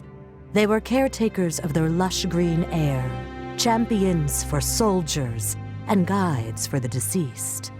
The strength of their bond was unknown. Whether it was brought on by a curse or a more sinister reason, they were inseparable, and eventually they became the Morrigan. Now, she takes on many shapes. The lurid seductress, the wrinkled hag, the screaming crow. Amidst these facades, she takes the worst one of all, the washer in the river. Subtle and manipulative, there is no war the Morrigan did not incite. No dying breath she did not collect. Even this war, a war between gods, must secretly be of her making. So beware those that behold her, for the Morrigan controls your fate. Morrigan's passive is Doomsayer. The 3rd hit of the Morrigan's hit chain will explode, dealing damage to all enemies within range and dooming all enemies hit. Doomed enemies will take additional damage over time. Morrigan's first ability is Deadly Aspects. The Morrigan summons her alternate forms to her side. When activated again, they focus their power together to damage and stun enemies in front of them. Morrigan's second ability is Dark Omen. Morrigan launches a wave of dark magic at her enemies, dealing damage and applying an omen to them for a short time. Enemies with an omen will take bonus damage the next time they are hit by any allied ability. Morrigan's third ability is Confusion. The Morrigan creates a phantom of herself while becoming stealthed and gaining increased movement speed. The phantom runs to the target area, deals no damage, and will die if it takes any damage. Morrigan loses any bonuses from this ability if she takes damage. Morrigan's ultimate is Changeling. The Morrigan selects a god from the current match and becomes a copy of them. She copies all their current stats, items, and may use all of their abilities for the duration. She retains her own relics and cannot use consumables. Additionally, the rank of her abilities will transfer to the skills of the god she copies. This ability's cooldown will increase if the targeted god's ultimate is used and has a longer cooldown than the Morrigan's base cooldown. Confusion is a powerful tool that, when used well, can be a great way to escape or misdirect your opponents. If an enemy cannot see you, have your clone run directly at them while you sneak behind them. They will either run towards the real you or waste an ability on the clone, giving you an advantage either way. Additionally, be aware that taking any damage will break the stealth and make you lose your movement speed. Be careful using this when in persistent area of effects, like Ra's Solar Blessing, or if you are affected by a damage over time effect. Doomsayer has a strong ability to combo with your other sources of damage. When alone, Doomsayer can be procced by 3 aspects or another Doomsayer, letting you either proc it at close range or from far away. The difference between a good Phantom Queen or a great Phantom Queen will come down to how you use her ultimate. When launching into a game, make a note of all the gods you can transform into and think of which synergies or strengths you can take advantage of. When a team fight hits, it can become hectic fast, so planning ahead into which god you want to transform could be the difference between being a playmaker or dying early. The Morrigan is our first Celtic god. Her role is that of a mage. The Morrigan focuses on confusing her opponents and looking for opportunities to get in close and burst down her enemies. Dark Omen allows her damage to be quite high on a few targets when combined with other abilities, while Confusion lets her sneak in and out of fights as needed. Additionally, she is a flexible god in that she can be any god from the current game during her ultimate. The ability to choose helps her have the right tool at the right time to defeat her opponents. Pair the Morrigan with aggressive frontline characters like Sobek, Nike, or Odin, as they will give her the protection needed to deal her damage and transform into the right god. Also, be aware that the gods you pair with the Morrigan have a direct role in what choices she has during her ultimate. The Morrigan can play as both a jungler or a mid laner, but for this video, we are going to focus on her mid laning capability. You will want to start and prioritize Dark Omen, as this acts as your primary clear tool. At level 2, pick up 3 aspects, and at level 4, pick up Confusion. Getting this early will give the Morrigan additional tools to be aggressive or survive the lane. Once you hit level 5, you will want to prioritize Changeling, followed by Dark Omen, then Deadly Aspects, and finally, Confusion. The Morrigan's build will vary depending on which role you are playing. As a mid laner, you will want to balance power, cooldown, and utility to focus more on team fights in the mid game. Start with Soul Stone, Shoes, and Health Potions. This will give you extra clear power, mana regeneration, and enough health potions to get through the early game. Next, rush Shoes of the Magi and Chronos Pendant. The early pen and cooldown reduction will allow you to poke enemies effectively while looking for a kill. Gem of Isolation is a strong third item, giving the Morrigan additional utility with a nice health boost, which helps her get in close with Deadly Aspects. Round out her build with Obsidian Shard, Rod of Tahuti, and Soul Reaver. These items provide needed stats such as penetration, power, a burst damage to help her scale into the late game. Thank you for watching the Smite God reveal for the Morrigan, Phantom Queen. Yes, the timer was indeed a lie. It wasn't exactly going to be that long. If you're still here, congratulations. If you went to the bathroom, you made the mistakes. Pompon and Toli are joining us in their matching outfits today. They walk around like twins all the time in the office. You just guys don't going to say it. Pon, Toli, you ready for this? Yeah. Yes. Excited? A lot of changes. Well, let's start things off because we're going to talk straight away about all the Season 4 changes to do with Conquest, then go into items, then on to God Balance as well for the start of Season 4. AJ, before we even start, I want you to tell me a little bit about what the main aims with the Conquest map are this year and where we're going to aim with them. So one thing we first of all wanted to do was make big changes. We wanted the Conquest to feel really fresh and new and be very, a real adventure where everyone trying to figure out how to min-max it again. So we made a lot of changes. One thing we were really looking at was the start of the game and the end of the game. So we made a lot of changes as far as starting builds, starting items, the prices of Tier 1 items, so that more gods can vary up their starts more. We also changed the way the jungle spawns, which is going to be really exciting. There's going to be a lot more ways to start your match as opposed to just always starting in the same buff, rotating all the same. And then we looked at the end game. We added a lot of new objectives, new things to fight over with really unique rewards for killing them, as well as some really interesting late game strong consumables. Okay, well, the start of things, what we can discuss first of all is going to be the initial map changes, which is going to be very small corrections to the order speed buff and the chaos damage camps as well.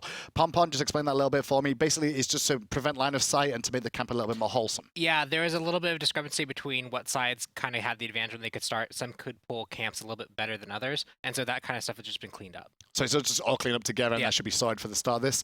The next one that's going to be part of the game that you heard AJ mention a little bit is going to be the general gameplay changes, and this is going to be the game start changes overall. The game starts at -130 as per usual. However, the minions spawn at 0 seconds, and the entire jungle spawns at 30 seconds. So this Pompon basically means that everything hits each other. The minions hit at the same time as the minions spawn in the jungle. So if you want to be starting in the jungle, the minion waves are going to meet, so you're going to have to get to lane. If they choose to go to lane first, they'll push it first, and so it'll be back. So you have to make a lot of decisions. Are you going to start in the lane? Are you going to start in the jungle? And they're going to meet at the same time, so you have to make that choice at 30 seconds. Totally competitive-wise, obviously, there's one of the reasons you're here. Like, what does it actually mean to the average player when you walk into a game and go, what do I do? So before, there'd be like a lot of innovates, but now there's going to be like 3, 4, 5 different things that you could do based on the new item changes and all that stuff. So it's going to keep the game very dynamic as you start. So it's just going to mean the jungle's starting in the jungle more than likely, I guess, but it could be different You could starts all the start time. 2 middle, you could start 2 solo lane, 2 hunter, doesn't matter, because you want to get to lane as soon as possible to be able to get lane pressure and then decide what you want to do from there. Well, there's going to be a lot of changes in the jungle as well this year as well. We're going to go through those one by one as best we can. But there's likely to be changes as well, which you're going to have to read through the patch notes because it's very, very long. Yes, and we it's a can't lot. just go through everything. But what you need to know for the most part is that the jungle experience is going to be bigger overall this year. You're going to get a little bit more experience from the jungle. At the same time as the lane minions are going to come down a little bit in experience gain as well. Right. You can get the full breakdown on the PT on the actual patch notes when they come after the show, and you'll experience it on the PTS and in the season 2. But what we can talk about for sure is going to be some of the changes in the jungle to start things off here. And the first thing is definitely going to be one of the new buffs added to the game, which is going to be called the Cyclops Rogue, which is going to be on the duo lane side of things. Pompon, what is this buff going to do? So this buff, whoever picks it up becomes an aura holder, which is different. Normally they get a self buff, but this one is now an aura buff that provides penetration to any enemy around you. Right. So this is actually something that maybe a support would pick up, or an assassin would pick up, or a hunter would pick up that wants to box more efficiently. You pick it up and you're providing an aura to your team that they can use. It's actually a protection reduction debuff. Yes. Yes. So this buff, if you are holding purple buff, enemies around you will have their protections reduced. How does that work with Ares?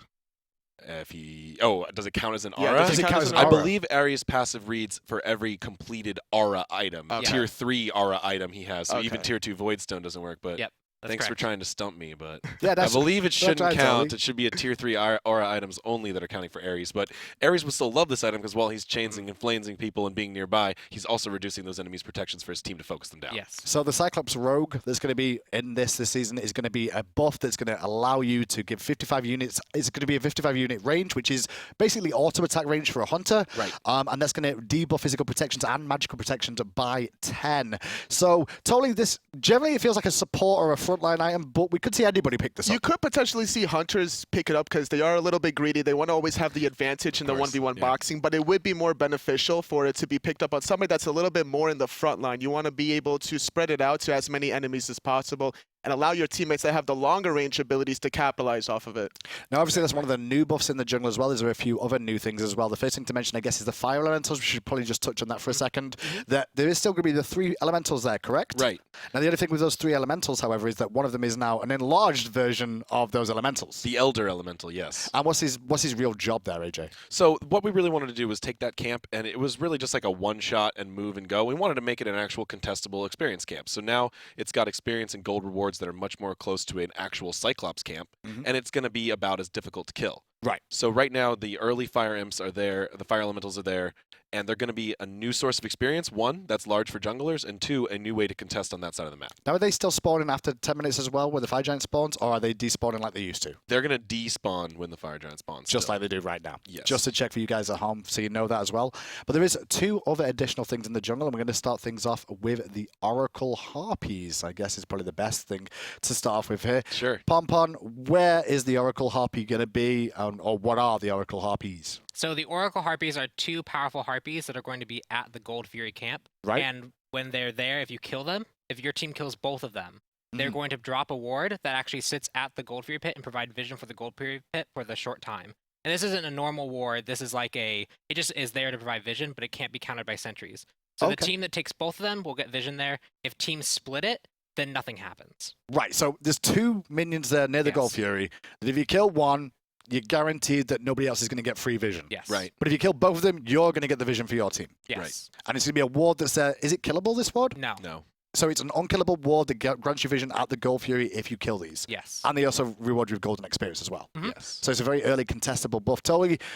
We're going to see a lot of fighting over these, do we expect? Yeah, absolutely. It's a little harder to kill than your normal mid-harpies, but it's definitely more valuable in the sense that you're going to have more objective control around that Gold Fury, which is really important considering the fact that it's more important to get the Gold Fury early on in the game now. Now, when we actually look at that little map, if we could just bring that back up in production, if they can get a chance to.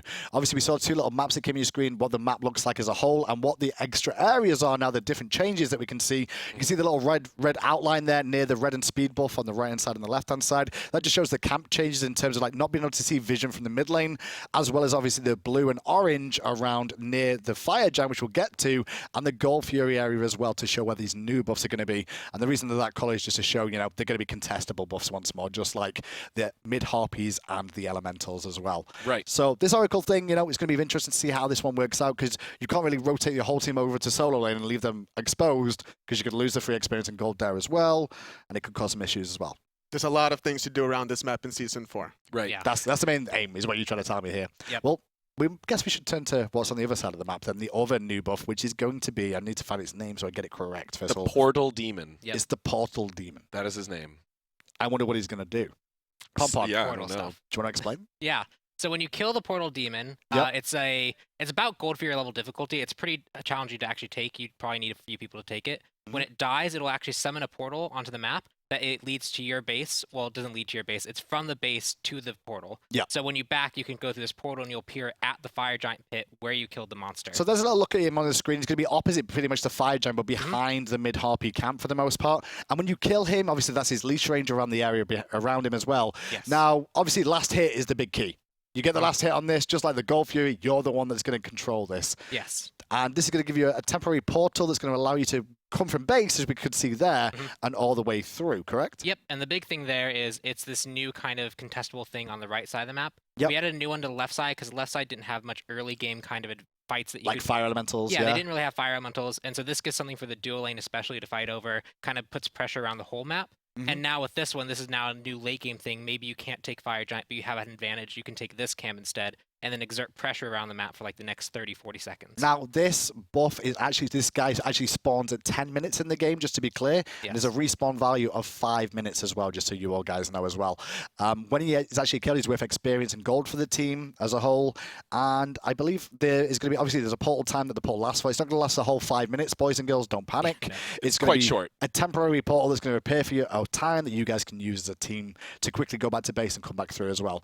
But I guess, Tully, implications in competitive, how we're looking about this, because obviously there's benefits, there's snowball effects from this, but there's also, I guess, gang potential as Sure. well. In Season 3, the problem was that there was just too much action around the Gold Fury, and because the fact that the Fire Giant was too difficult to kill for the short number of people. So now you could actually use tactics to give up the Gold Fury just to be able to get this objective and make sure that now your team has more mobility across the map, utilizing the portal, force a fight, and get back in the thick of things. Could be pretty crazy overall to see how this will work out. It's actually worked really well as a comeback mechanic in a lot of our playtests. Yeah. A lot of times you'll have a tough team fight. Maybe you're down in the match a little bit. You win the team fight, but you have only a few players left alive, and you don't want to go for the Fire Giant because it's too risky late game. So you can go for this Portal Demon instead. Gives you a tactical advantage to then hold down the Fire Giant area for a little bit longer. Especially when your respawns come through as well. You can try and get through there and set up for the Fire Giant as well. We'll see exactly how this works out. Obviously, it will be available in the PTS. The other changes in the jungle that you really need to know is the Gold Fury is going to scale a little bit better in the early game now in terms of the amount of gold you're going to get from the Gold Fury. At the later stages of the game, the Gold Fury is still going to give the same sort of value it does right now,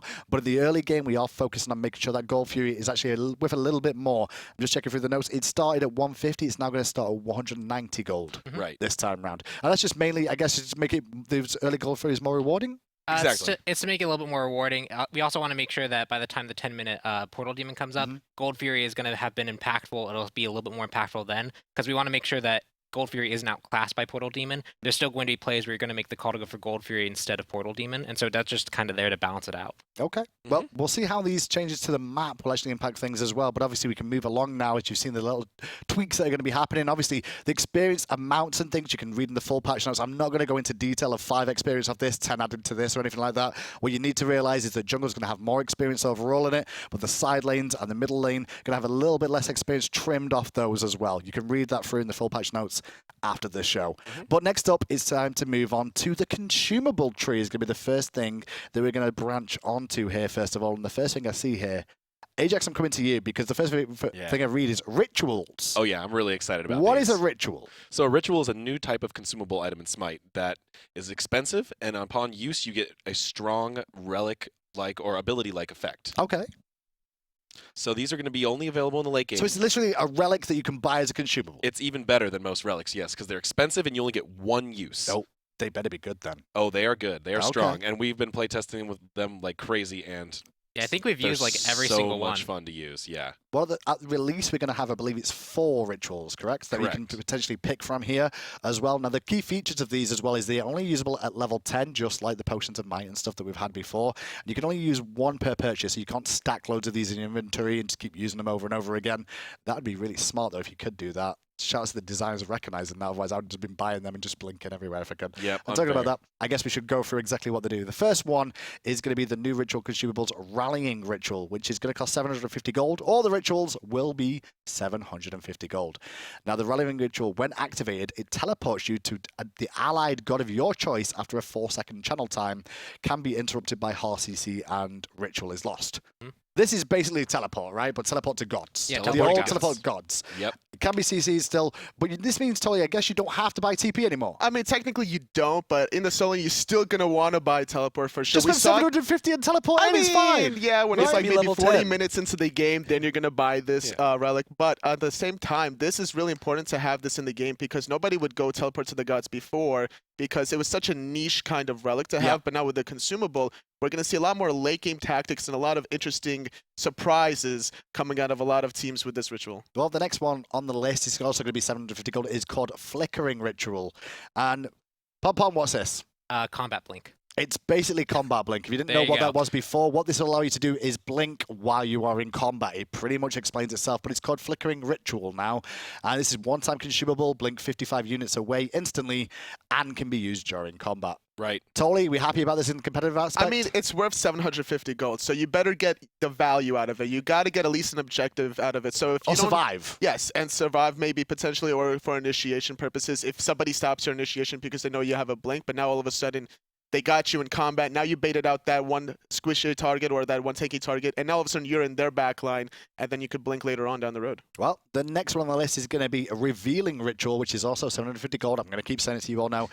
Revealing Ritual, Ajax, what does this one do exactly? So this one shows you all the enemy gods' No, locations really? on the map. Revealing Ritual doesn't do that? It reveals them. So this will show you, highlight your mini-map, and in-game you'll see where all the enemy gods on the map are for 5 seconds. So kind of like New War Ultimate, but a little bit longer duration. Very similar, yes. And what it'll also do is reveal nearby enemy wards. Right. So you can actually kill them. So you are actually a mobile sentry ward at that point. It's very, it's a short time. You have 5 seconds, and it pulses out from your activation location. So you'll need to be ready to kill those wards quickly, or have a rough idea where they are.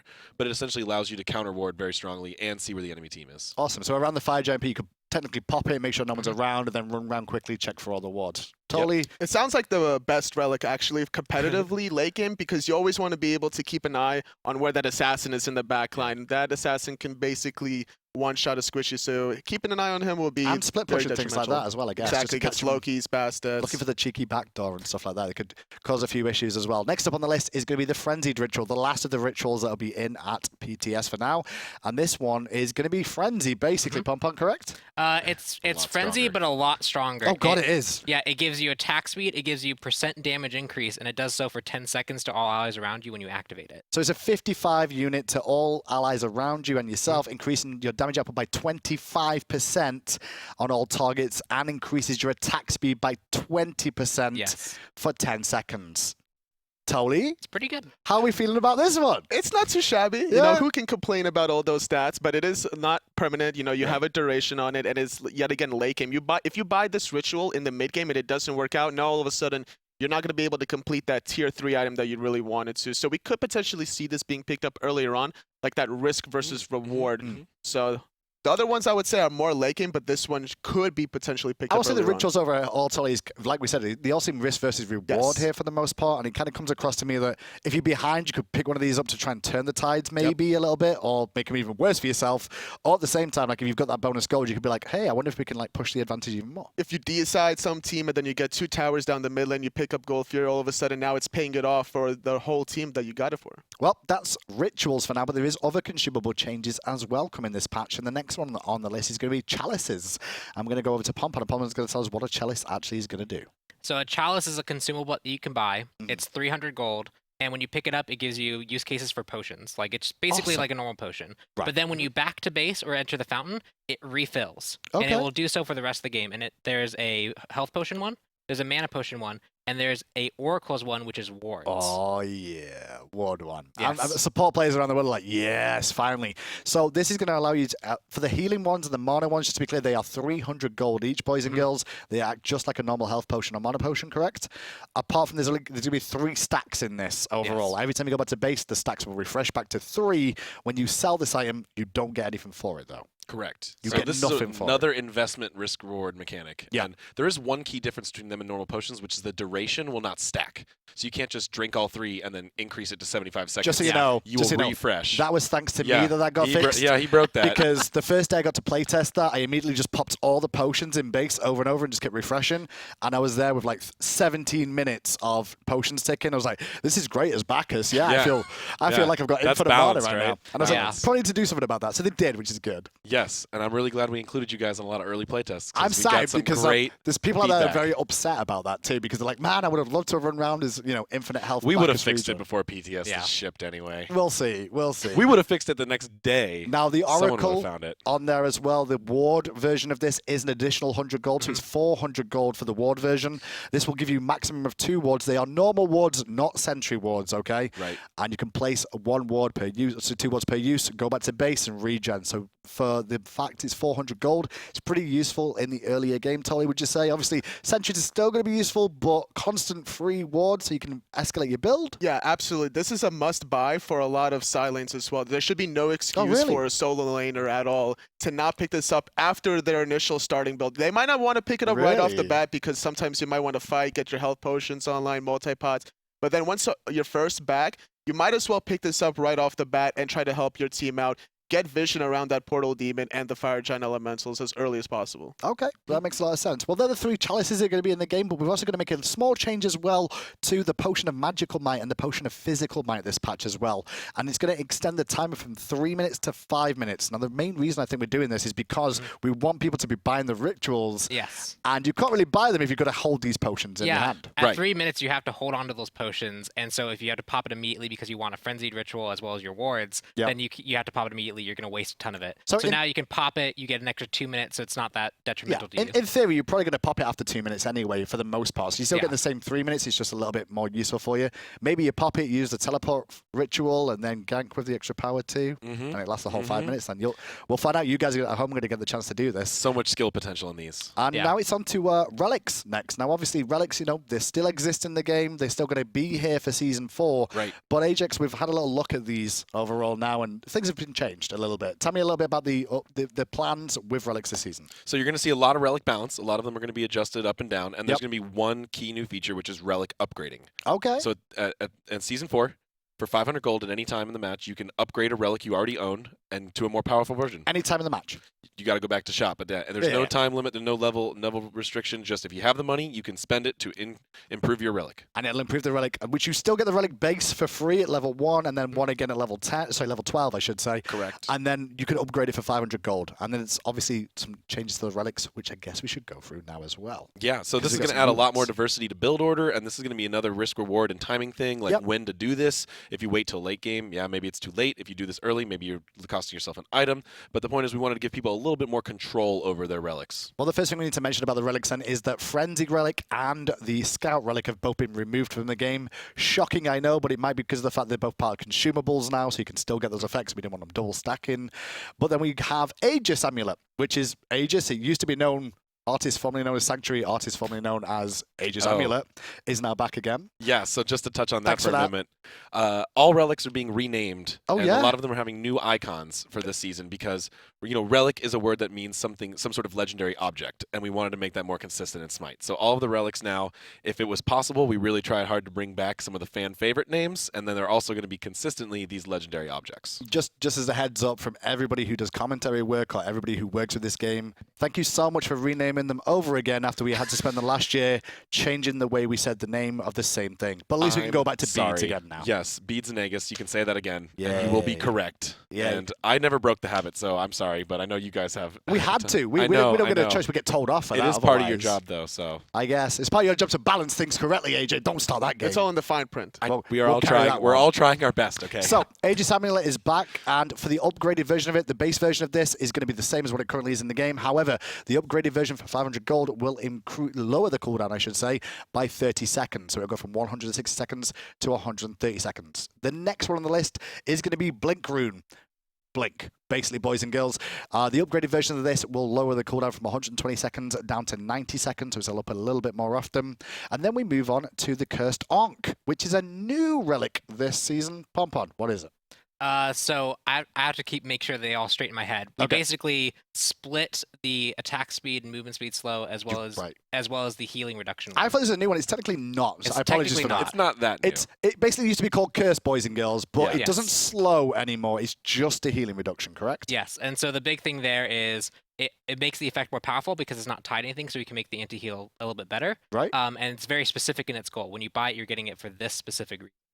And as you can see on the screen right now as well, the increase is going to be increased healing duration from obviously duration deduction is going to be there from 5 seconds to 10 seconds now.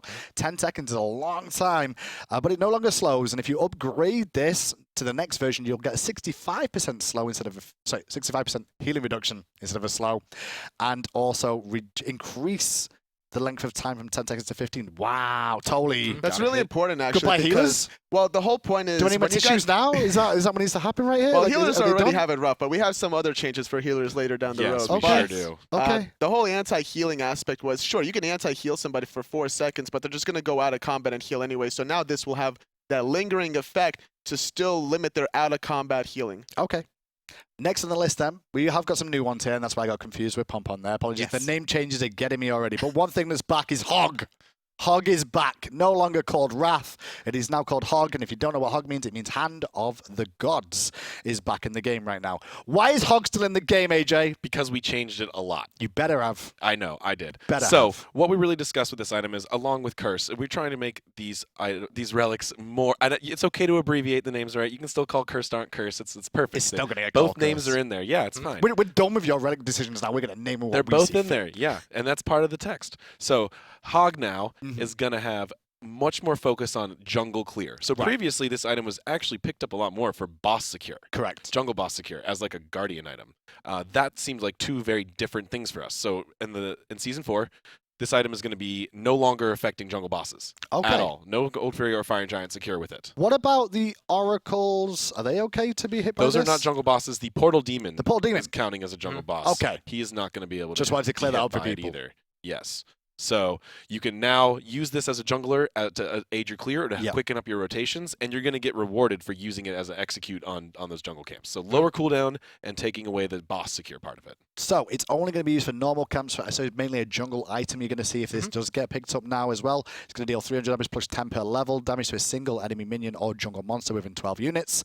And also the upgraded version of this, if you're missing it, you are going to be able to upgrade this and get the stun back that you used to get from Wrath, where you could stun people around it so it becomes Fist of the Gods and still deals damage to the camp as well. Right, so no stun until you upgrade it. Okay, Tolly, how are we feeling about this? Are we going to see Wrath every game now? Hog every game, I should say? I hope not. Honestly, Season 3, we saw a lot of junglers have to pick up Wrath because it did just too many things at once. You're able to secure your own buffs. You're able to invade. A lot of versatility, being able to execute Fire Giant. But now with this decrease of damage, we'll see a lot of gods like Ra, Kukulkan, being able to actually utilize their ultimates to secure it instead of Wrath. Exactly. Well, we'll see how that works out, because the next one is going to be an interesting one. Zapman, are you watching? Oh, Bet you are. You'll be happy here. Heavenly Wings is up next, and this is what used to be what Sprint was called, but it's now going to be called Heavenly Wings, but we will all refer to it as Sprint, because that's exactly what we're going to call it this We're year. going to trip through the names for a little bit, but we're going to get there. Heavenly, like everyone's used to calling it Heavenly, Now, old school players. Sprint, or now Heavenly Wings, is now only going to cleanse slows upon activation, not the whole duration of the effect of this. Does not provide slow immunity through the duration. We're going to have to come back in a moment. I apologize for this. We've got a bit of a technical issue. We'll be back after the break.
Welcome back once again after the impromptu break. Don't worry about it, though, because you're not missed anything, because we're going to roll it back just a little bit, just in case you did miss it because of the disconnect. So it should be sorted out now anyway, and we can continue with Season 4. Don't worry, we'll be here as long as you guys are here until these notes are done.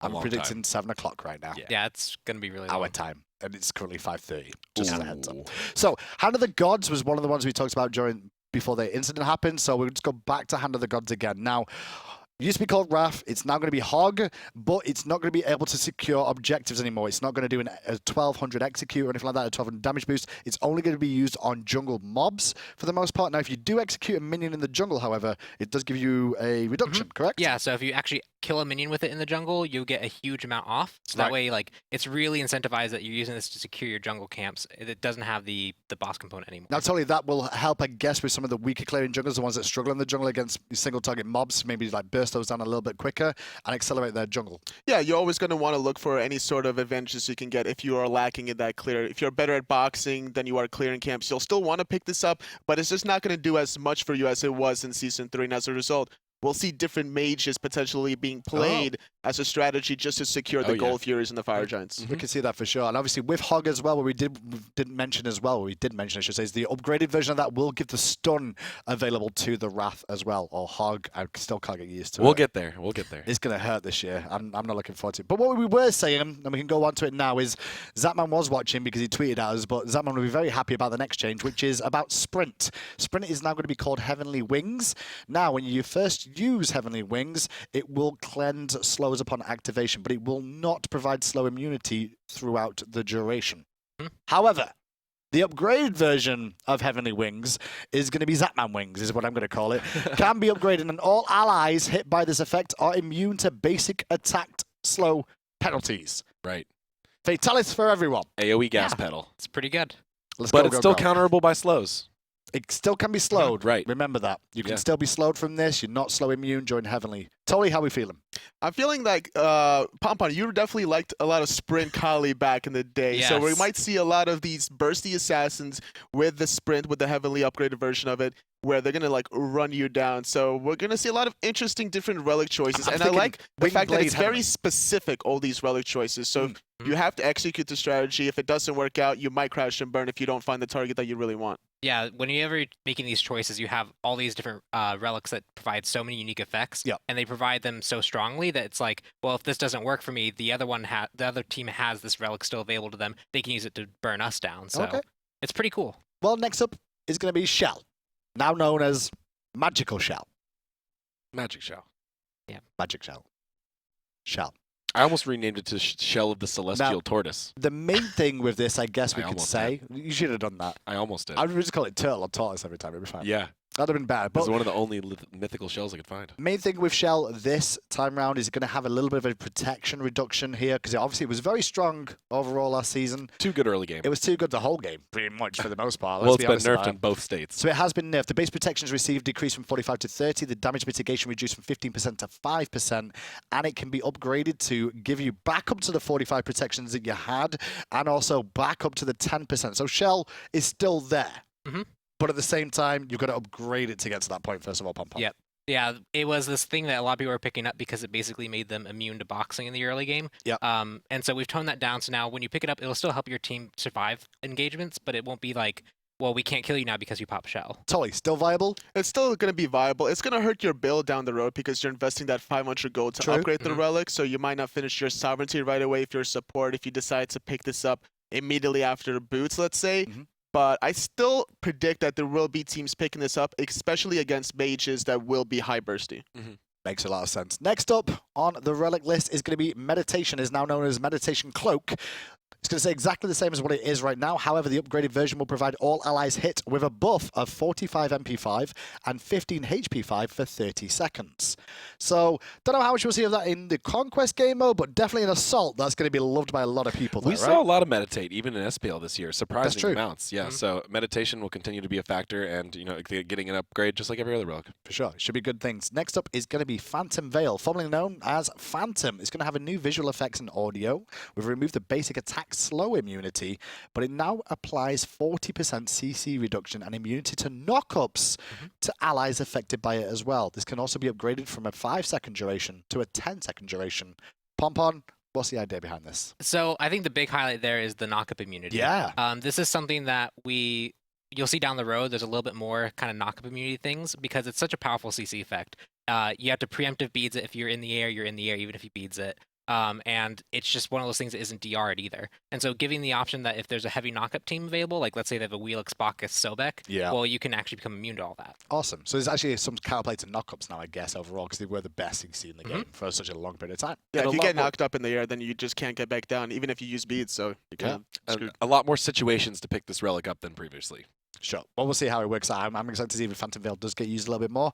Next up is something that gets used all the time, which is Purification, now known as Purification Beads. It's going to stay exactly as it was. However, the upgraded version for you people at home will reduce the cooldown by 30 seconds. So it used to be 160. It'll now go down to 130 if you upgrade it as well. It is beads, though.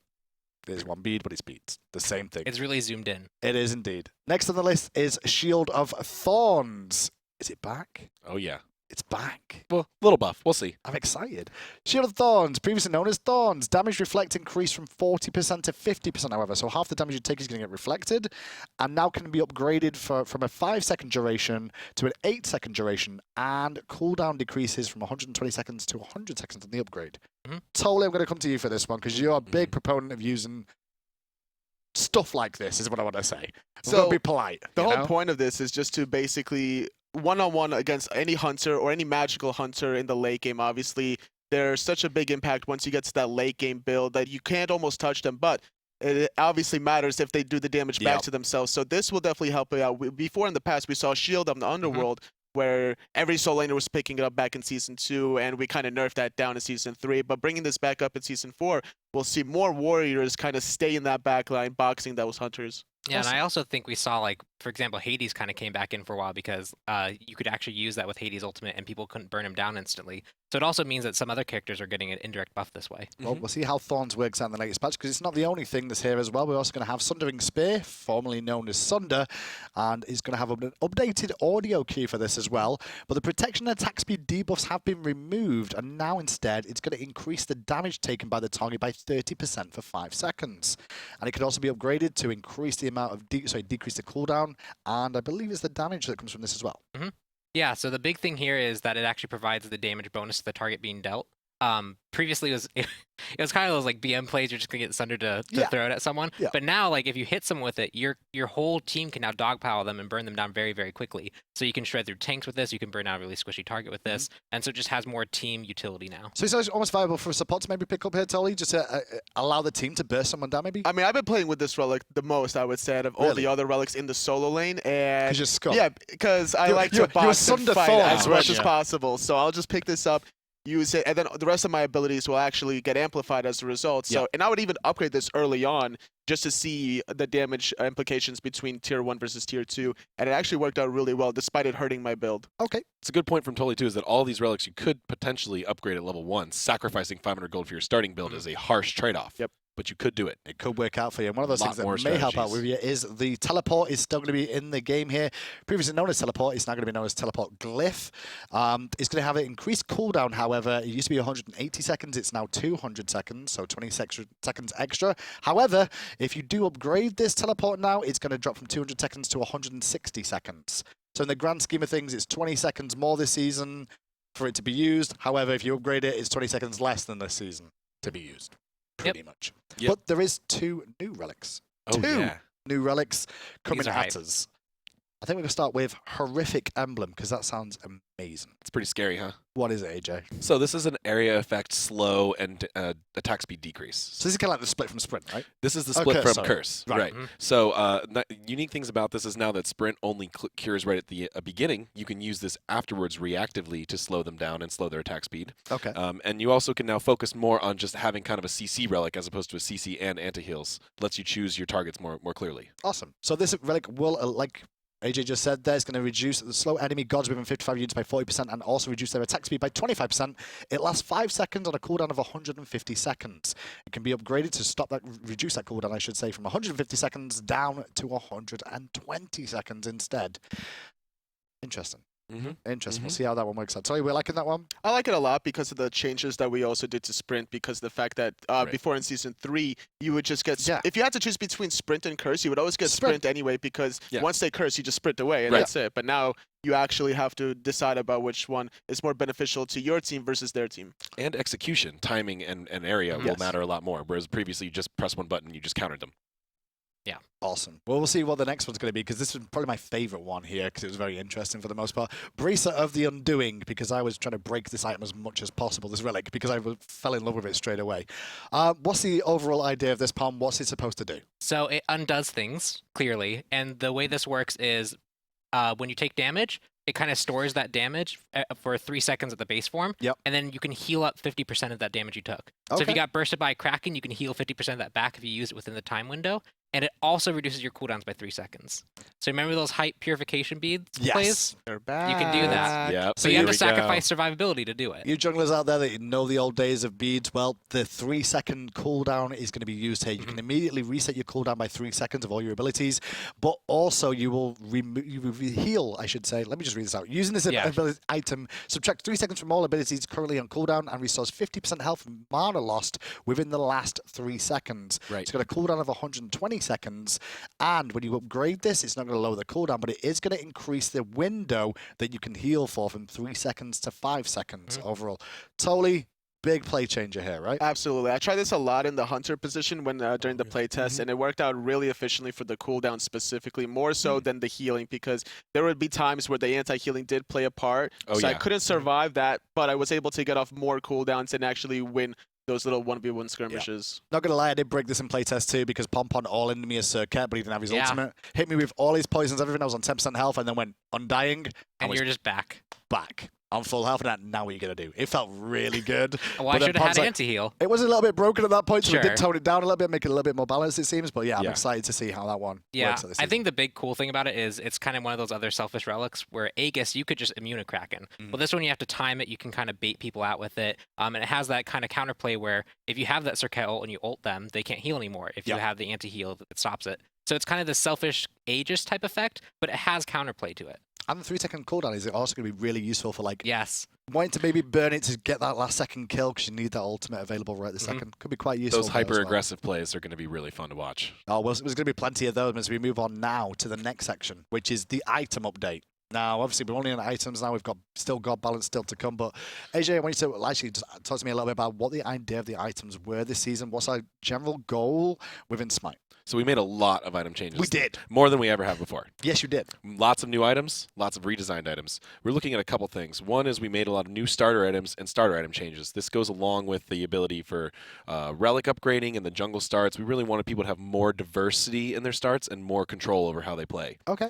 So we also lowered the price of a lot of tier 1 items to allow you to, skip some of these starters if you want to go right for your full build items too, which we think should be a more viable strategy even in Conquest. We also looked at a bunch of items that we really didn't think were being used very often. The passives were maybe a little unreliable, and try to give those items more reliable things or new exciting things. Then we have a lot of new items that just do cool stuff and stuff that we think we needed in the game. Okay, cool. Well, we'll see exactly how this is all going to break down, because it's going to be a very long run through these patches now. I'm going to clear this up a little bit right now. We're not going to go into detail about every single item, the reason the devs have changed it. There is dev notes with most of these things that are going to be on the patch notes for you to ask about. But for the most part, if I skim read something or I skip past it, you'll see it on the patch notes, you'll understand it yourself. We just don't have the time, otherwise we'll be here till tomorrow. And I don't want to be here till tomorrow, because it's my day off. And it's my birthday. And it's AJ's birthday. It is your birthday. So we have to go party. We can go party once we see how Reddit respond, okay? Yeah, hopefully they're nice to us. It's either a hanging or a birthday that's happening tomorrow. I guess you, so. AJ. We'll see one. Okay, we'll find out. But we're going to start things off with starter items first of all, because obviously that's where we start the game. Got a couple of new additions here and some changes. First of all, Bluestone Pendant. Going to have a decreased mana from 100 to 50 and added 5 MP5 here overall. Next up is going to be Bumba's Mask on the list. Now, we will stop and talk about Bumba's Mask a little bit, because there's been a lot of changes to Bumba's Mask here. Pompon, what's the goal intended and why are we doing this? So the goal is junglers kind of have this really clearly defined start. You go Bumbas, you go Boots, you get your potions, maybe you get Wrath if you need it, and now Hand of the Gods. And we would just want to make sure that the hunters, or not the hunters, the assassins and the mage junglers had more variety. So now it's 500 gold. It has no 500 gold? Yeah. Oh, yeah. It's 500 gold, and that means you can pair it with any other starter choice, which opens up a whole new plethora of starts and item choices and decisions you have to make. So you can get 2 starter items, technically. Yes. Right? Or you could get like tier 2 boots. No, you can't get tier 2 boots, can you? Yeah, you can. You can get tier 2 boots and this. You'll have 100 gold left over, but you could. You could. That's okay. So many combinations to do, man. So many. Quick breakdown for you. Decreased gold from 800 to 500. Removed MP5 from this item, however. Added 50 health. Added 50 mana. Increased true damage on basic attacks on jungle camps from 10 to 15. Increased ability damage bonus on jungle camps from 10% to 15%. Removed gold sharing bonus. Added 4 gold and 25 mana bonus per jungle camp kill. Yeah, it's more focus on yourself now, right? Yeah, we want to probably focus on that removed gold sharing. Yes. We made a lot of map changes just overall to make it so that the jungler didn't feel like they had to sit mid. They didn't feel like they had to be efficient. They didn't have to split with someone else. Yeah. So that's gone. So now the jungler doesn't have to feel guilty if he takes his camp by himself. Okay. And the whole map has been kind of like the experience values have been changed to make sure that the jungler can do that. And it also, like, with that buff as well, to the ability damage done to it and actual basic attack damage seems to, consider that as well when you're going to be soloing it a little bit more often now. Not sharing it as much. Exactly. Okay. So 500 gold for that. That's the new Bombers.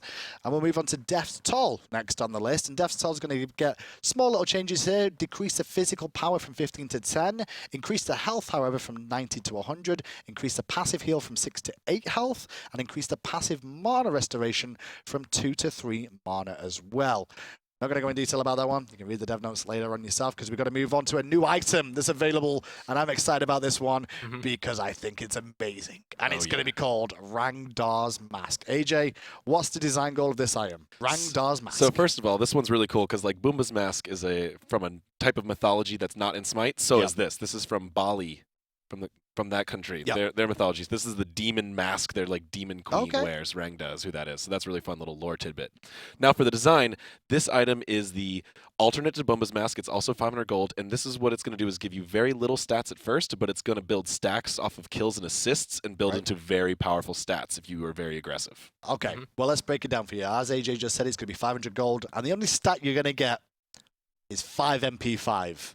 That's it. 5 MP5. But it does have a fantastic passive, okay? Now, the passive is each time you get an assist, you gain a stack. Or 2, you get a kill. And at 8 stacks, this item provides 7% movement speed and 10% cooldown reduction. At 16 stacks, this item provides 15 penetration, 10% movement speed, and 15% cooldown reduction. And let me mention here that with penetration now, we have this as a regular stat, just penetration. This will apply to either magical or physical, whatever works for your god. So this item is a purchasable at any god, and you can use that bonus penetration. I'll be honest, I have bought this every game of support when I've gone back to base and I couldn't afford like base of sovereignty. So I was like, you know what I'm going to do? I'm going to get Rangdar's Mask. And because the amount of fighting I've seen in the playtest so far, not just going to be every game, there's going to be this much fighting, but I have pretty much got the max of that, of the 15% cooldown reduction, 10% movement speed, and 15 pen. Jolly good show. That's what I'm going to say. Ares is in love with this item. Totally, what's your take on this one? Actually, Aggro ran this item in the jungle as Mercury one time, and he got this, and he was just destroying everybody with it once he did get it to the max stacks. It was very difficult to lock him down. So this is not something you pick up right off the bat. Obviously, you kind of gauge the situation. Hang on. You say not off the bat, but in the jungle now, you could get that and Bumbas. That's true. And Boots. But it's only 5 MP5 to start, right? So think about this. You're spending 500 gold for 5 MP5 initially, right? Until you get those stacks. Personally, I feel like you have to gauge the situation based off of the game, feel the flow out, because a lot of teams will prefer to farm over fighting. So if there is a lot of fighting, then this is definitely a must-buy, almost for everybody in the game. Or just 5-on-5s. Or just commit to invading and go for it. I mean, we've had lots of playtests where that's been the case, but there's also been plenty of times where people bought this and never filled it full stacks. You know, and the funny thing is, you got to be there, you got to be fighting, you got to be doing well. Even if you do get to late game at the time, it's very difficult to almost want to sell it for something that's going to be a big luxury item that you could normally go for, because you don't really want to give up the cooldown reduction, the movement speed, but then again, you're losing a lot of power or defenses because you're going for this item too. It's going to be interesting to see how this one works out. I'm excited to see feedback on that one. Because we also have another new item to bring you, which is going to be the Sands of Time. Oh, yeah. Who did the last one? I think I want to handle this one anyway. Go on There's then, a little AJ. bit. Okay, thank you. Go for it. What Sands of Time, So buddy? one of the things we're doing, too, with starter items is helping them more be clearly defined as power items, mana items, or sustain health items. Okay. So this is specifically going to be most displayed by the mage starters. So Sands of Time is a new mage starter item that's going to give you cooldown reduction and lots of MP5. This is kind of bleed the changes into Soulstone, which is now particularly just bonus damage, and Vamp Shroud, which is going to be able to give you a lot more health. Well, we can go through then Sands of Time and his Wholesome and Soulstone as well. Then it's going to be 800 gold for Sands of Time. It's going to give you 20 magical power, 5 MP5, and 10% cooldown reduction, as well as a passive that this item grants 1 additional MP5 per 10% of your missing mana. So a bit more regen there for you. And then Soulstone, to move on, as AJ was saying, like it's been defined a little bit differently now. The passive on Soulstone has now changed. It's now going to be a buff that all abilities used after the stacks are consumed for 3 seconds instead of only buffing 1 ability. So it's actually going to allow you to hit them with multiple abilities here, correct? Correct, but there's no more MP5 on it. No MP5 on it, though. No more mana heal, you just get the damage. Yep. So, but it does use it. It allows you to use that window for 3 seconds, though. Yes. So, Tolly, what kind of mages are we going to see using this? Just anything that's super spammy. We could even see potentially Hobwa coming out of the mix. Definitely something like that. Combo Throw gods. out all the bombs and just go all in. All in gods definitely will benefit off of Sands of Time. Okay, and Soulstone as well, I guess, with the buff there as well. And we also have another new starter item coming in as well, which is called Swift Wing. Pompon. What's Swift Wing, buddy? This one I played with a lot. I both started with it and I built it later on. But basically, it's a lot of health. It's a lot of health regen, and then when you leave the fountain, you actually get a huge amount of movement speed for like 14 seconds. Okay. And this is kind of one of those things where if you want to get back to lane really quickly, like maybe you don't want to invest in teleport, but you want to get back to lane quickly, you can pick this up. If you're going to be constantly like diving, getting low, going back to base. If you didn't get the portal. Yeah, if you didn't get the portal, you can go out really fast. You can just buy this and run there as quick as you can. If you're not Jingwei. If you're not Jingwei. Yeah, it was really fun. I was playing a Ymir jungle, and I was just literally running past everyone, going like, haha. So, as you can see on the screen, it's going to cost 800 gold, it's 100 health, 10 HP 5 movement speed, and the passive, whenever you leave the fountain, you gain bonus 40% movement speed for 15 seconds. Now, 1 second. I just saw something that I've not even thought to tell you guys, but I'm going to ask you now. So, if I'm Jingwei, doesn't affect it, and I buy this, and I leave the fountain with my whee, and then land, do I still get the passive to run? Afterwards. You'll get It'll be timing down for the while time you're in left. Yeah, but it won't speed up her airtime. She could ward really quick at the start of the game. It's not a great item for a hunter by any stretch of the imagination. I'm just like, how fast can you get to the Also, event? this speed is supposed to break if you're damaged or go into combat. I'll need to double check that. That's not in the notes, but I definitely remember us intending that. What if you step out of the fountain and then teleport to a ward and then continue to walk? Yeah, as long as you don't take damage, it should keep it on for the full 15 seconds. Well, there was a time where I used the portal monster and I literally walked through the portal and I still have my movement speed. That's pretty good. That's amazing. Well, we'll see how that works out in the next patch because we've also got another new item coming up in a second. But first up is going to be Vampiric Shroud. You all love it. You all know it. And it's going to add 4% magical lifesteal now. And a new icon. I don't know about the new icon, but a new icon too, if you didn't notice. There you go. It's right on the screen. I don't get that because they don't give me anything. They just say, you have plain text. I'm sorry, Hindu. It's I should have written that for you. But we do have a new item up next, and it's called War Flag. And AJ, tell us what War Flag is. So War Flag, in short, is the warrior support item. Ooh. So yeah, one thing we really wanted to encourage this season is for people to take some gods to some untraditional roles, and there's some ways you can do that now. And War Flag is really there. It's going to have a Watcher's Gift type of trigger. So if you are near a minion or jungle creep dying but don't get the killing blow, you're going to get a much more aggressive version of Watcher's Gift. Okay, so what we'll do with this item is going to be 800 gold, as you can see, 10 physical power, 100 health, as well as 5 MP5, and the passive, being in range of a minion or jungle camp death without dealing the killing blow, restores 5 health and 5 mana to all allies within 55 units. Also provides you with a stacking self buff of 1% movement speed and 1% attack speed that lasts 3 seconds.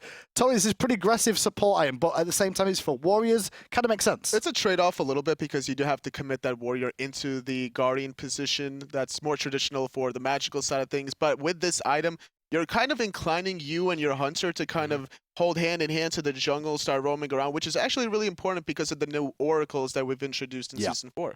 Okay, we'll see how that one works out. The final star item, obviously, for all the support players out there, is Watcher's Gift. It's still in the game. It's going to have a few little changes. This patch, Watcher's Gift, has seen more slight adjustments to provide more of the stats Guardians really need.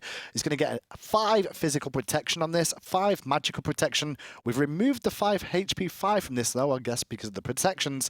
And the passive, we've increased the health restoration from 7 to 12 and the mana restoration from 7 to 10, and increased the gold from assists from 4 to 5 as well. And that's just star items. Yeah, we still have. We have so much left to go. I think like if I were to look at the doc, I think we'd literally only be about halfway there. Yeah, we got. Let's keep moving. Yeah, we have to go. But those were hype, and I want to. I just need to breathe for a second. Yeah, okay? let's like, take. I'm just gonna stop. Let's take one quick minute to miss, and we skipped a note before starter items, which is PTS. I just want to stress the importance of PTS.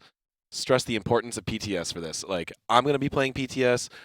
We're all going to be playing it. We're going to have... We're going to try to get as many people on there. We want to keep playing things, testing things. So, you know, if some of these numbers might look a little scary to you, we're going to be there together playing and testing and feeling these things out. And we'll make some changes before we go live. And the big key about being live as well, most patches, we normally come out on the Tuesday after the patch notes, but this is the start of a new season, AJ, right? This is going to take a little bit longer for us to release. Have we got a scheduled day for this yet? We're doing a 2-week PTS. Right. So I believe the scheduled live date for Season 4 is January 31st. Yes. And for console, it'll be the week after. Right. So we're going to have 2 weeks of PTS, so let's play a lot on PTS. And PTS is going to be up most of the time for this then, I guess? Yeah, it should be. Most of the downtime for there will be changes? constant updates. Oh, yeah. Cool. We'll be constantly, you know, doing fixes and doing even some balance changes during PTS, and we will release another patch notes for post-PTS changes. And you know, I just want to get a big crowd in there so we can get in there, start testing early, and find out what's fun. I ain't hosting that show. I'm not doing that one. No way. Right, I mean, after doing this me one. and Pon will record it in the closet like old school high-res days. Next up on the list is the magical items. The magical lifesteal tree is the next thing up on this list. And overall, what's the arcing goal here, AJ, I guess, of the magical lifesteal tree changes? So we're buffing magical lifesteal a little bit across the board. There's a lot of changes in this as far as healing, anti-healing, healing gods. You're going to see this as a bigger picture thing. Yep. It's hard to see just in the little itemized list, but overall there's a lot of adjustments here. And one thing we noticed is that mage lifesteal items were mostly just purchased for their unique passives or something else they did, and the lifesteal was really not doing that much. So we just increased that a little bit. Well, time for a little skim session with the Hindu man. Get ready for this bit because we're going to go through this fast and furious for right now. Tiny Trinket, increased cost from 540 to 550, decreased magical power from 20 to 15, increased magical lifesteal from 4% to 16%. Enchanted Trinket is the next on the list, which is going to be increased cost from 1,000 to 1,100, increased magical lifesteal from 10% to 12%. Next on the list is Polynomicon, increased magical lifesteal from 10% to 12%. Divine Ruin has been removed to a different tree. We'll come back to that later when we get to that point. Pythagoras Piece, next on the list. Pythagoras Piece has always been an okay item in a few different things. Instead of being good at one thing, the item will now clearly be positioned in the lifesteal aura roll, and that will mean decreased cost from 2,400 to 2,300. Now builds from Enchanted Trinket, now adds 200 mana. New aura, allies within 70 units gain 15% magical lifesteal and 30 magical power, or 10% physical lifesteal and 20 physical power depending on their class. It works for both. Yes. Oh, yeah. So now you don't have to like draft 3 mages to make Pythagoras worth it. Now you can actually just get it for whenever. And it'll work for the whole team. Yeah, it'll work for the whole team. We didn't have a Guardian power aura item, so it was like, boom, Turn everybody. up. Yeah. Turn up. Guardians rejoice and some support mages. So can be used that the aura now affects both physical and magical. Fantastic. We'll move along after a little bit of a shocking moment there. Talon Trinket is now going to cost 1,370. It used to be, is now 1,400. Bancroft's Talon reduced the magical lifesteal from 12% to 10%. The passive now also adds up to 15% bonus magical lifesteal, scaling from missing health. And then we're on to a new item, which is called the Book of the Dead. Oh, yeah. AJ? This is a hype one. What's the Book of the Dead? So Book of the Dead is a lifesteal item that allows you to get a little bit more tankiness as a mage without really having to itemize directly into a protection item. Okay. So what Book of the Dead is going to do is if you're already full health and you continue to lifesteal, you'll be able to gain a building health shield. Okay. So, yeah, you'll be running around as Anubis now, and if you're not getting poked a lot, you'll be able to build up this health shield a little bit and make you a little bit tankier in these team fights. So it does have a cap. It doesn't just go forever. Okay, I was just like just sit it there caps all at game. it caps at 20% of your. Oh yeah, you're just gonna infinitely have this blue health bar. That'd be great. Solo lane all day, and he walks over with just an infinite blue bar. No, it caps at 20%. 20% of your maximum health, and you know. There you can see on your adjust screen if right needed. now. It's going to be 100 magical power, 15 magical lifesteal, 200 health, and the passive of the shield that'll heal you. And then when you're at full health, you'll get a shield that goes up to 20%. It's also a very expensive item. It is. How much is it? 3,000. 3,000. Yeah, we're in Rod of Tahuti tier here. Just below Tahuti though. Or is it? Who knows? We're still going down the patch notes. We'll find out later on. We'll get there. But we now move on to the magical penetration tree. Now overall with this one, why is it hype? Because we made a lot of changes. Now, what's the main focus of the changes then? Well, previously, I think most mage players would agree there was really only one very viable item in this tree, and it was Obsidian Shard. So we're seeing a lot of changes to the other items in this tree, and a little bit with Shard too, to bring them all more into the battleground. Okay, and Divine Ruin is moving to this tree as well. I guess we should mention that now, right? We'll see this in 1 second, but yes, Divine Ruin has been relocated to the penetration tree. Well, here we go. Start off again. Magic Focus decreased cost from 760 to 650. Enchanted Spear decreased cost from 1550 to 1450. Obsidian Shard increased cost from 2050 to 2300. Divine Ruin.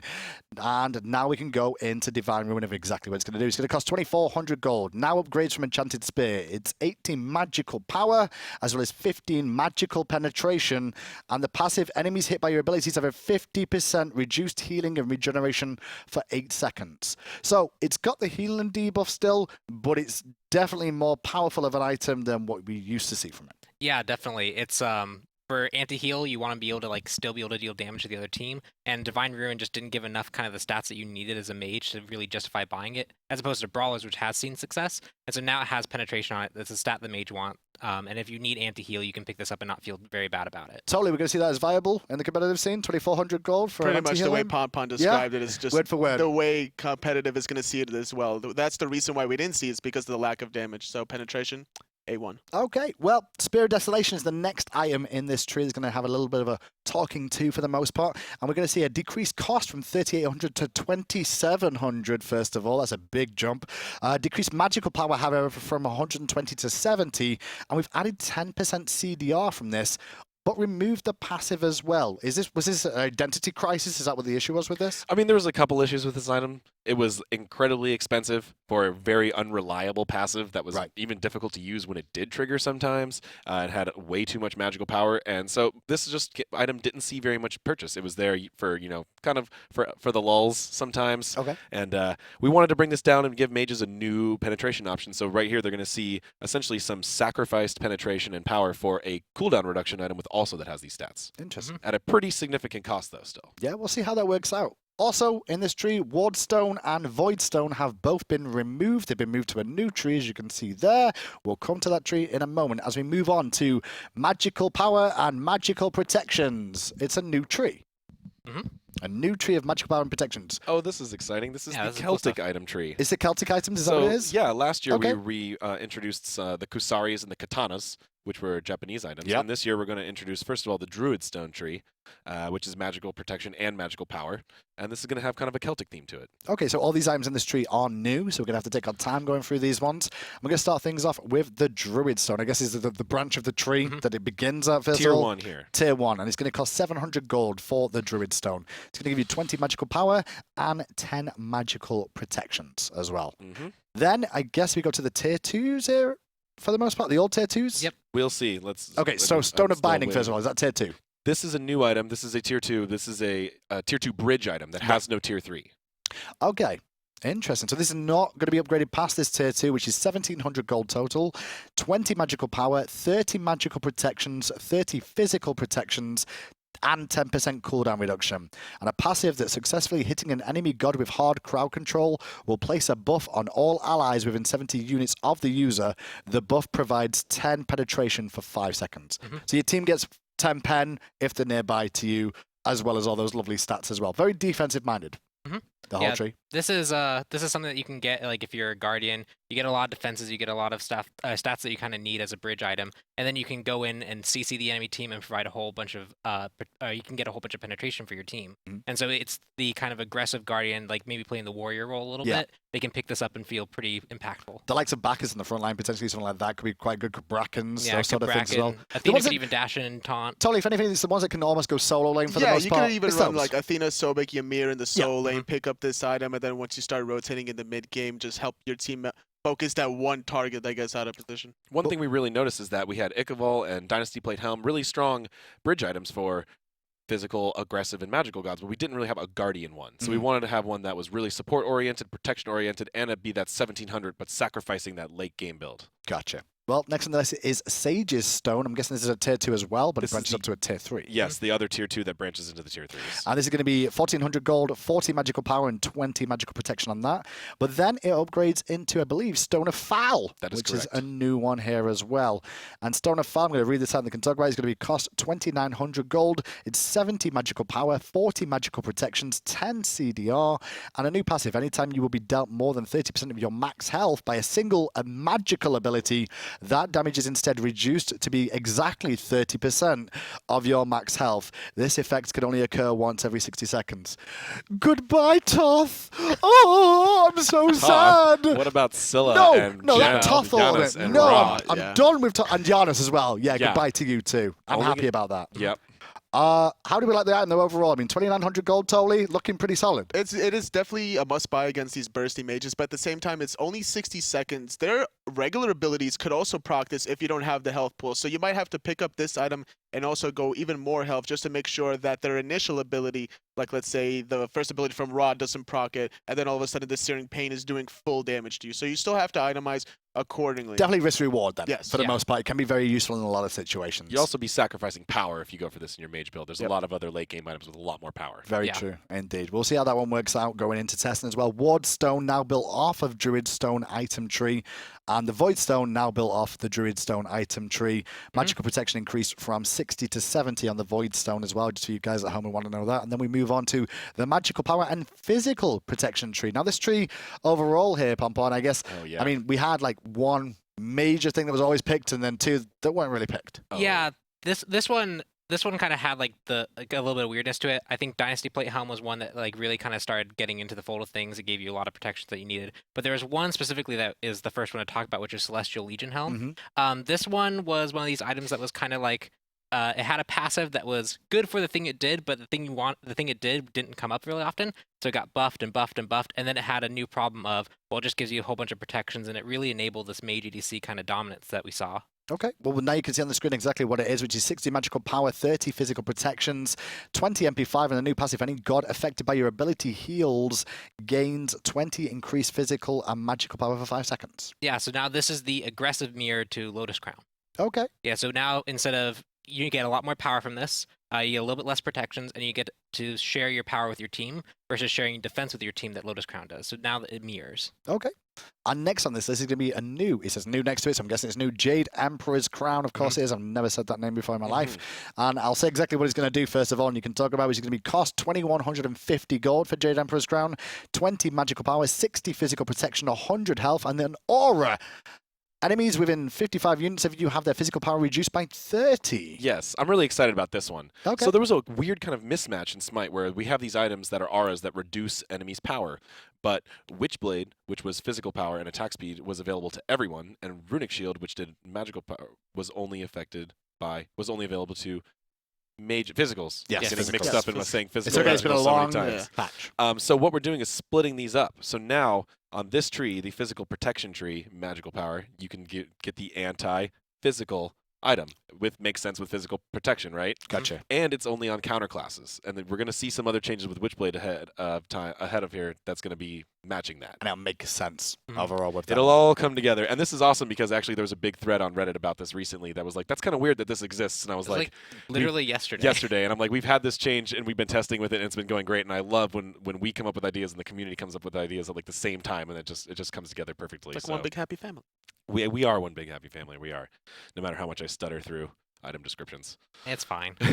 Next on the list is going to be Magical Power and Mana Regeneration Tree. You all know it. You all love it. We're going to skim through some of the stuff and go a little bit more in detail about others. Restored Artifact, decreased cost from 1900 to 1600 gold. Increased MP5 from 10 to 20, however, on this item.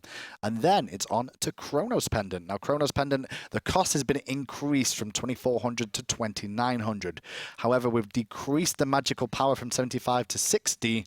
However, it's got now a new passive that every 10 seconds, the pendant activates, subtracting 1 second from all abilities currently on cooldown. This one's interesting. Yes. This is interesting because it used to be obviously mana regeneration for the most part, but we still, now we're going to see this cooldown regeneration, I guess is the best way of putting it. So it's one of these items that, like, it had its identity as power, mana regen, and cooldown reduction, but, like, it was kind of a mix of all of them, and so this one is now very clearly its cooldown reduction. If you want cooldown reduction, you get this. And then the passive is really unique because for a lot of high cooldown abilities, this is basically 10% CDR. Like, that's what it'll come down to. But if you're a Hebo, if you're a Chang'e, and you actually use your, like, really low cooldown abilities and you time it so that you get the passive proc right after you use the ability, it's much more than 10% CDR. It's also 10% CDR without actually overcapping yourself. Yeah. So that's another strategy you could do with this item. So technically you get to 50% CDR. Pretty much. Okay, we'll see if we can do that later on. With the sacrifice to power, as it was brought down quite a bit. And the other thing in this tree that's going to get a bit of a change here is Rod of the Booty, or Rod of Tahuti, as it's normally called. Decreased cost from 3320 to 3300, and increased MP5 from 15 to 30. Mainly, if you've noticed with the gold changes here, for the most part, I believe, AJ, you just wanted to make it either 50s or zeros, right? Just trying to round things out a little bit more. It seemed like there was a lot of costs that were just awkward or unjustified. So there's a lot of timings though that you mess with by changing all these goals. And when the jungle camps are all completely changed too, I think those timings are going to change accordingly. It's the right time to do it. If it comes up that Ratatouille really feels better with that 20 gold, we will happily bring it back. Well, we move on to the magical power and mana tree now, which is what you'll know as Soul Reaver tree pretty much for the most part. Soul Reliquary, decreased cost from 700 to 650, decreased magical power from 30 to 20, however. Soul Trap, increased cost from 1590 to 1600, and Soul Reaver, increased cost from 2940 to 2950. So just small changes to the gold amounts once again to bring them all in line again. And then we move on to the magical power and health tree. And we'll start off with the uncommon sash, which is going to see a decreased cost from 700 to 650, decreased magical power from 20 to 15, decreased health from 100 to 75, and we move on then to Fortified Scepter, which is a new addition to the magical power and health tree here as well. This item is going to give us 1,350 gold worth of 50 magical power, 150 health, and 5% crowd control reduction. Is this a tier 2? Yes. And it just stops at tier 2? No, this is going to keep building. So what this is a indicator in the tree for where the stats are going to go. Right. Previously, the tree gave a lot of health and mana and things, and right now we're separating it a little bit more. So you're going to branch into the sash, which is going to continue to give you health and mana, or into the scepter, which is going to give you just health and cooldown reduction, and CCR, crowd control reduction. Right. Yes. So one thing that we wanted mages to be able to get CC reduction just naturally in their build instead of having to itemize into a single tank item. Okay. So we wanted to put these on the naturally tanky mage items. There you go, Ethereal Staff and Gem of Isolation. So those are now going to have larger amounts of CCR, but also going to be sacrificing that bonus mana. If you want that too, you're going to have to go back to Warlock Sash. And here we go with Gem of Isolation then, boys and girls. Now builds off Fortified Scepter, removed the mana from this item, but added 10% crowd control reduction to the item. Ethereal Staff as well is the next one, which is going to be 2,700. It now builds off Fortified Scepter. It's going to be 90 power, 200 health, 20% crowd control reduction, and a new passive. Your abilities deal bonus magical damage to enemy gods equal to 5% of their max health. This effect can only occur once per god ability. This is basically like magical chins. Yeah, kind of. A weird way of looking at it, right? Yeah, and so this is an item you can pick up if you're one of those like really low cooldown mages and you can spam your abilities really quickly. You can pick this up, you can get the health, you can get the power, you can get the crowd control reduction to kind of be in fights, and then you can just continually whittle them down slower and slower and slower until they're dead. Okay. Well, next in this tree is also Rod of Healing, which is up next. And we've done some changes here as well in terms of Rod of Healing. I'm going to say them, we can discuss them a little bit more as well. But we're going to decrease the aura of increased healing. I love saying that one. I was looking forward to that. Decrease the aura of increased healing from 10% to 5%.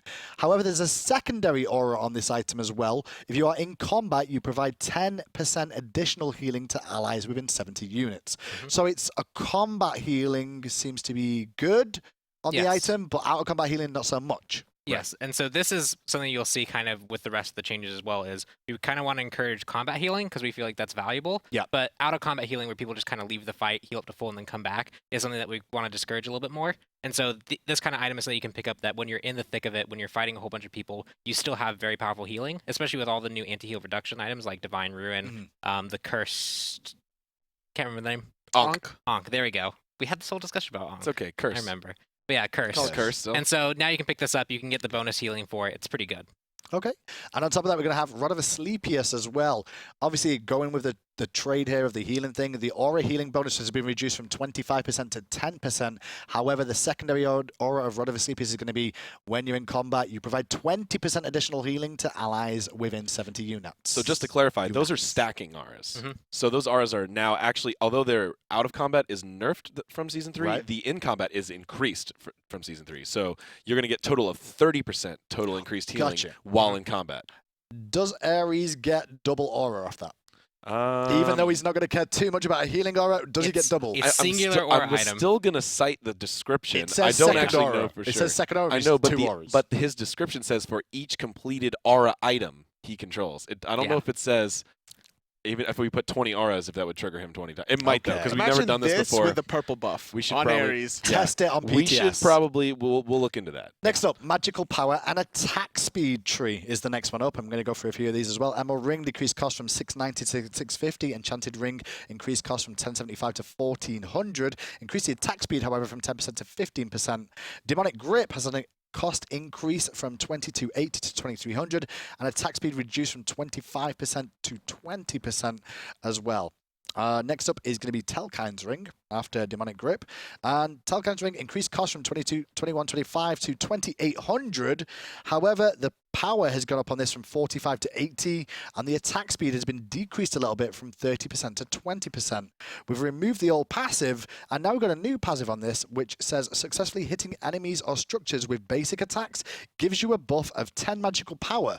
This buff stacks up to 5 times and lasts 5 seconds. Yes. So this was mainly to make it so that before it was a weird math problem. It was Telkine better, was demonic grip better? Because you could work out the math and figure that out, and that would be what you chose. And generally it was demonic grip. Right. And so now Telkine's ring is a whole new item. It's in a whole new division of like cost. So it's very different, and so that way we could give it more power, give it its own identity. If you want to invest a whole bunch of gold in this, you can get this very powerful effect.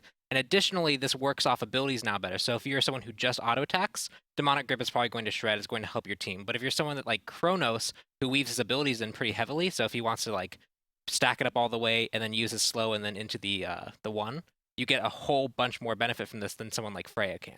Now, totally as well, I'm talking about Freya a little bit more. I mean, it does have structure damage here, and that's what I think Freya struggles with, right? Yes, I mean, absolutely. You could see her potentially pick this up to help with the structures. I wanted to talk about that a little bit because we could see Sol, Kronos, and Freya just kind of push their lead a little bit. If the enemy hunter backs, now you have to be mindful, okay, this god has Telekine's ring, and now all of a sudden they're pushing my tower. And I was going to defend the wave, all of a sudden now my tower is gone. So you have to be very mindful about leaving the wave, or have somebody at least cover your wave for you if the magical hunter has this item. Well, there's going to be an additional new item, I believe, in this tree called the Shaman's Ring. Do you call it Shaman over here? I would say Shaman. I prefer Shaman, but I think people say both. It's not a big deal. Tomato. It's not really a thing. But it's Shaman's Ring, then whatever. And it's going to cost 2,400 gold. It's 40 magical power, 30 attack speed, and a passive. Each basic attack that hits an enemy god heals you for 3% of your maximum health and mana per hit. Ooh. Yeah, so there's a bit of your. So we have the real true attack speed item, or demonic grip shred item. We have the luxury item. Now we have a bit of a sustain item mixed here to kind of round this tree out, as opposed to just 2 very similar items. Now you have 3 clearly, distinctly different options. Awesome. We'll see how that one works out in testing as well. So now we move on to, if you don't like playing the magicals, it's okay. It's time for physical time. Finally. Yeah, we're literally. There's a lot of physical changes too. I know that felt like a lot of magical. You're probably thinking mages are buffed right now, but the physical stuff is coming too. So let's get ready. But this is good because it keeps the scene very healthy. Obviously there's a lot of people that might be complaining about like changes in general, but overall, like, would you rather be playing the same game for like a year straight, or would you rather be experimenting a little bit and keep the scenes? Go back to your $60 box games if you want to play the same one forever, right? 2.5 hours in, and we're on to physical items. Let's go. Physical lifesteal. Bound Gauntlet. Removed the attack speed from Bound Gauntlet, added 75 mana, and added 10% crowd control reduction. And that obviously builds towards Soul Eater. And Soul Eater is increased cost from 2,000 to 2,200. We've removed the attack speed from this and added 200 mana to this and added 20% crowd control reduction to this. And it's got a new passive as well, which is hitting an enemy god with a basic attack heals you for 3% of your max HP per hit.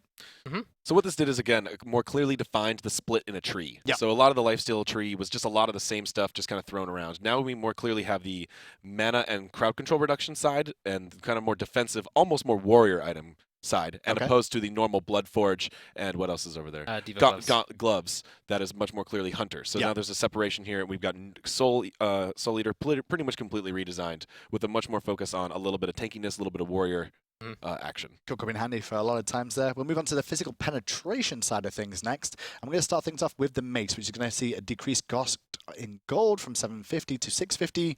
Warrior's Bane, same sort of treatment here, but it's going to go up from 1450 to 1500. And Titan's Bane is going up in cost from 2050 to 2300. And that matches Obsidian Shard's increase. So it's along the same sort of scale for all penetration items. And then we move on to Brawler's Beat Stick overall here as well, which is going to have a decreased cost from 2400 to 2200, decreased physical penetration from 20 to 15, and the passive healing reduction increased from 40% to 50% overall here. So it's gone down in cost, but it has lost a few stats here, Pom Pom. Yeah, so it's gone down in cost. It lost a little bit of pen, but its focus is very much the anti-heal. And so when you buy it, you get a little bit more anti-heal for it. It's a little bit cheaper, so it's a little bit easier to build A into. little bit less pen on this as well, Yeah. which is what we saw in this pen tree a lot of the times where everyone was just buying all the pen items. Yeah, there's actually more just pen overall kind of options for people to get. And so Right. it's kind of more splashed on more items and came down on a few. I mentioned in that as well, then Crusher has also had some changes here. It's now going to cost 2300 gold. It's 30 physical power, 15% attack speed, 15 physical penetration, and a passive that successfully hitting an enemy god with a basic attack will subtract 1 second from all your abilities currently on cooldown. This effect can only occur once every 5 seconds. So kind of like Chronos Pendant, but not exactly. Yeah, this one's a bit more kind of in the realm of like the ability hunters, right? Like there's no real good mace for the hunters there, but this one can be that. It gives you the attack speed you want to scale into late game. Yep. It gives you a good amount of power. It gives you a good amount of stats, and then you also get this effect where if you land your basic attack, so like let's say you're Neath and you auto attack after your one, now it's on lower cooldown, you get to use it again more often. And so I don't really see many other like roles outside of hunters really want to pick this up just because of the value, the cost of it compared to the stats. I mean, you could potentially see it on some assassins Maybe depending Kali. on what they want to do. Yeah, you could potentially also see it on a split push Loki if they really wanted to That's true. exploit that kind of strategy. But they would Just have had mention just- split push just to Loki's be, still more viable. annoying. Good job, But Tolly. split I know push- Season 4, I know split push Pekis is Loki out can still be there. worked. Pekis is just having a blast right now with all these item previously changes. split push Loki could have had a penetration item that actually just encourages him to only use Split the push. split push, and now we have instead a new penetration item that opens up to a lot of class that needed one, as well as giving us much more penetration options for all classes. You will not be invited back to the show talking about Loki Split and push those Loki. remarks. That's Terrible. right. Look, man, Pekis I will like be playing here and he'll Loki. still talk about it. Physical power and physical protection tree is up next, and the round shield is going to see a decrease in cost from 1890 to 650, and decreased physical power, however, from 15 to 10. On top of that, the spiked shield decreased cost in gold from 1610 to 1600. Shield of Regrowth removed from this tree and now built off the glowing emerald. We'll come to that a little bit later, I guess. And then there's a new item, the Gladiator Shield. It's going to cost 1700 gold. It's going to be 25 physical power and 40 physical protection, plus 10% cooldown reduction. And it's got a new passive, or I guess a passive, first of all. I didn't know it would be a new one because it's already a new item. Anytime you hit an enemy god with an ability, you are healed for 2% of your max health and max mana. What roles is for, Pom Pom? This one's very much for like the warrior solo lane in most cases. It's the kind of the mirror for the bridge item for the warriors. Assassins and hunters had like Aussie and Ikval. Now warriors have kind of another bridge item they can get, similar to the Guardian one that we talked about earlier. You can pick this up, you can get into lane, you get the protection you need to survive, a little bit of CDR, a little bit of power, and this effect that when you're boxing your lane opponent, you're healing up a little bit more than they are. Awesome. We're on page 28 out of 43, if you've not realized and you've been counting We're at getting home. there. I We're just working pop on up it. on my screen right now. We're still not even at gods. Keep them moving. Physical power and magical protection. Enchanted Buckler decreased cost from 700 to 650. Runic Shield increased physical power from 25 to 35. Removed attack speed reduction from the aura. Removed visual effects. Ancile or Anchile or Anchile, whatever you want to say. Passive internal cooldown reduced from 60 seconds to 30 seconds, and now displays a persistent visual effects on the owner when off cooldown. Next up on the tree is physical power and mana, which is the Morning Star. Decreased cost from 650 to 550. Then it's onto the physical power and health tree, which is Cudgel, decreased cost from 750 to 650, added 5 physical power. Reinforced Hammer is the next on the list, and that's going to see a power increase from 30 to 40, but it's also got a new passive here. Enemies take 10% bonus damage if they are affected by any form of crowd control. So, bonus damage instead. So it used to be slow on that ability, correct? Well, there was a lot of different passives for this item, and last season we had this conditional bonus damage for everybody if the target was only slowed, and I think that was just a little too much going on. Just not any CC. So now it's only bonus damage for you when the opponent is CC'd by anything. So it's a lot more consistent and clear and readable, and it's just going to combo into your warriors mostly that are going to have good CC. So you're going to see this on Robin a lot and some other gods like that. Yeah, and CC is much more CC is much more broad than just slow. Right. So it's going to be up way more often. And on top of that, we're also going to see a new item in this tree as well called the Shillelagh, or is that how you guys say it? Shillelagh. I know. Shillelagh. I was like, I'm pretty sure I'm going to Shillelagh. say this right because I am Shillelagh. And it's going to be 1,500 gold. It's going to give 10 physical power, 100 health, and 100 mana. So it's a base level. Is this? This is tier 2. Tier 2, sorry. So similarly, we did with the tree, right. the tanky magical power tree. We're doing the same on the tanky physical power tree, where we're going to split into health and mana side, and one that just does health. So we use a cool name like Shillelagh for a tier 2 item. Thanks. Well, we needed a Celtic. But items. we do have Celtic a cool Pantheon is here. I guess the the tier next 3 one's item here. really cool. The tier 3 item Blackthorn Hammer Oh, yeah. is next on the list, This which is one's going to cost 2,300 gold. It is 30 physical power, 200 health, and 200 mana. And the passive is if you are reduced to below 30% HP, all of your cooldowns are reduced by 3 seconds, and all of your ability costs 0 mana. For the next 5 seconds. This effect can only be activated once every 60 seconds. 0 mana, boys, really? Yeah. It's your emergency item. Yeah, it's your 0 mana. It's your emergency. Yeah, if you're the Sun Wukong, Toei, you get really low. Toei's grinning I'm over just there. thinking about the casting plays. Like all of a sudden, oh, he has no mana. There's no way he's gonna get out. Then all of a sudden, boom, this passive happens. Well, it procced and he lived. Yep. Or even better, turns and gets a kill. That's true too. I mean, That it's can very well generally happen. a tanky item. This is 200 health, 200 mana. It's sustained more than anything else, but it's not like got any region. It's no real power to it. 30 fat power. This isn't the greatest thing in the world. Well, this feels like literally the prime example would be your Sun Wukong. You can sit there and you can fight a little bit low because you get the extra protections when you're low. Yep. You have your ultimate to get out. You can do a lot of CC, and so you can actually bait these fights and get these effects at low health, and then use the effect to get out. Very true. Still always risky, though, being at that Yeah. low health. Blackthorn It's Hammer. scary.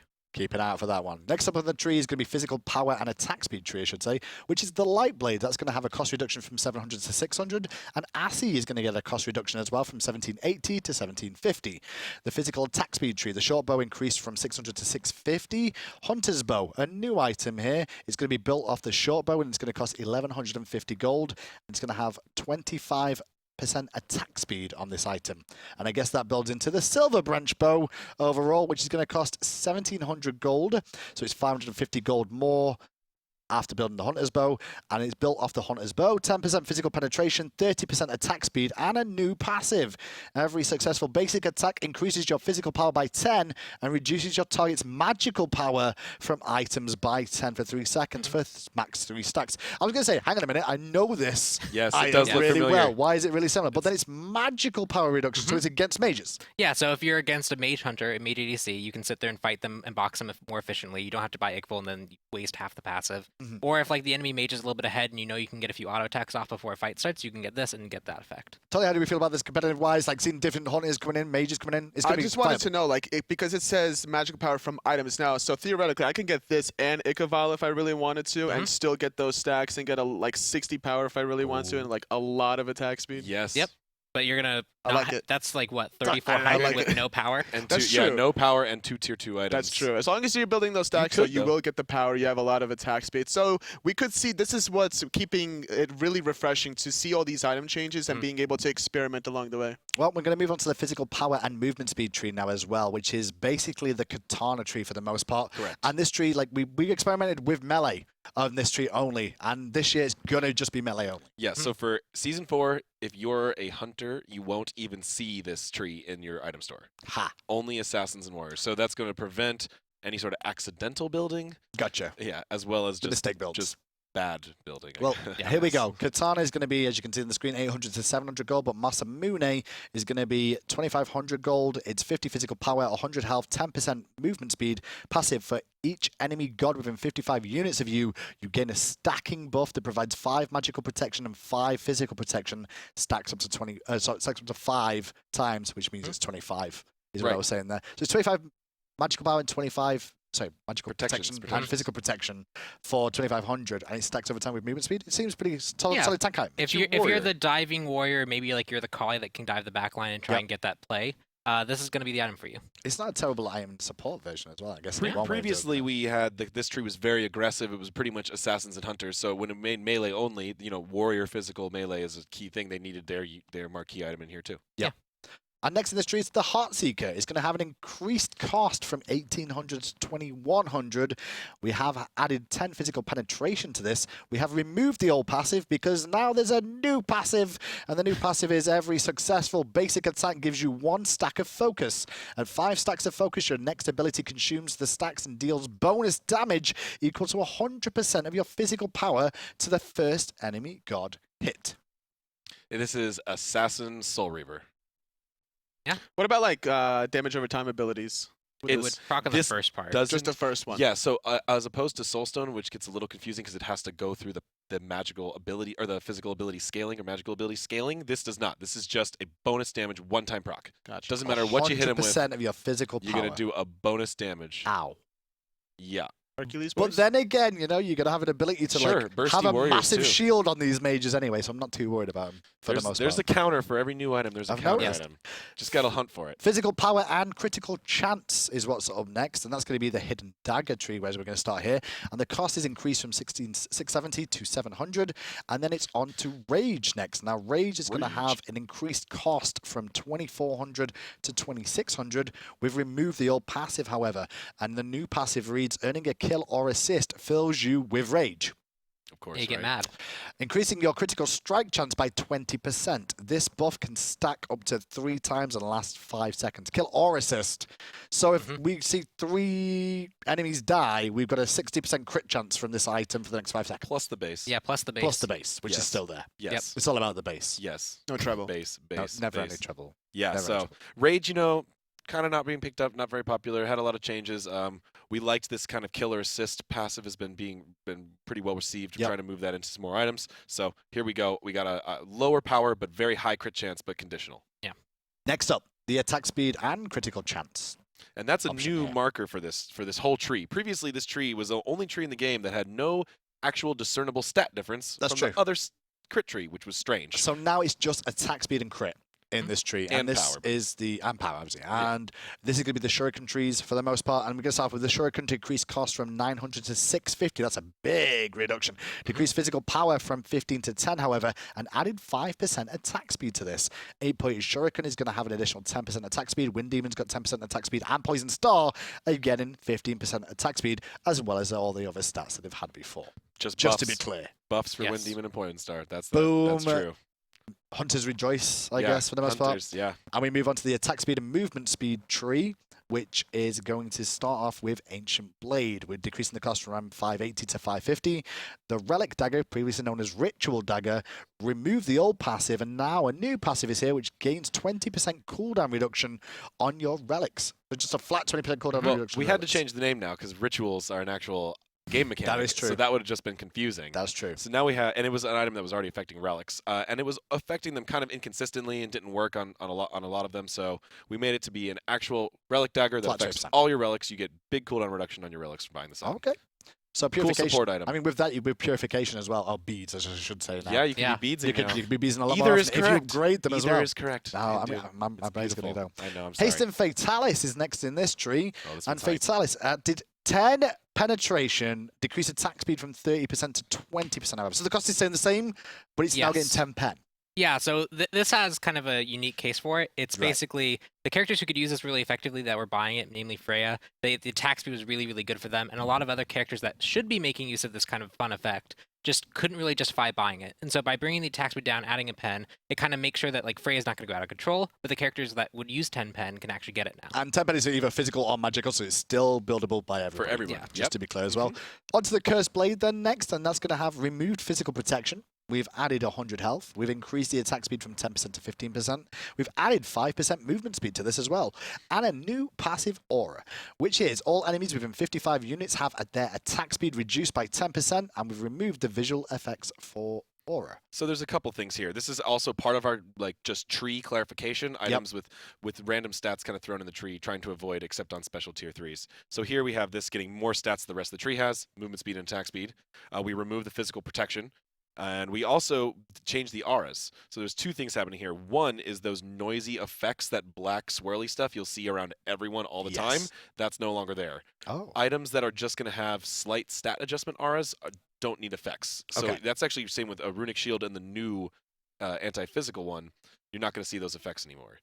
This also rounds out the counter auras. So you have anti-physical power only available to magical gods, anti-magical power only available to physical gods, and anti-attack speed available to everyone. Gotcha. And with that, we'll move on to Witchblade then as well. And the Witchblade removed the physical protection from this, added 200 health, added 10% movement speed, or a removed physical power reduction, and added a new passive, which is enemies hit by your basic attacks are cursed, receiving 50% reduced healing, stacking up to 3 times and lasting 5 seconds. So more anti-heal options. It has 2 passives. It still has the anti-attack speed passive.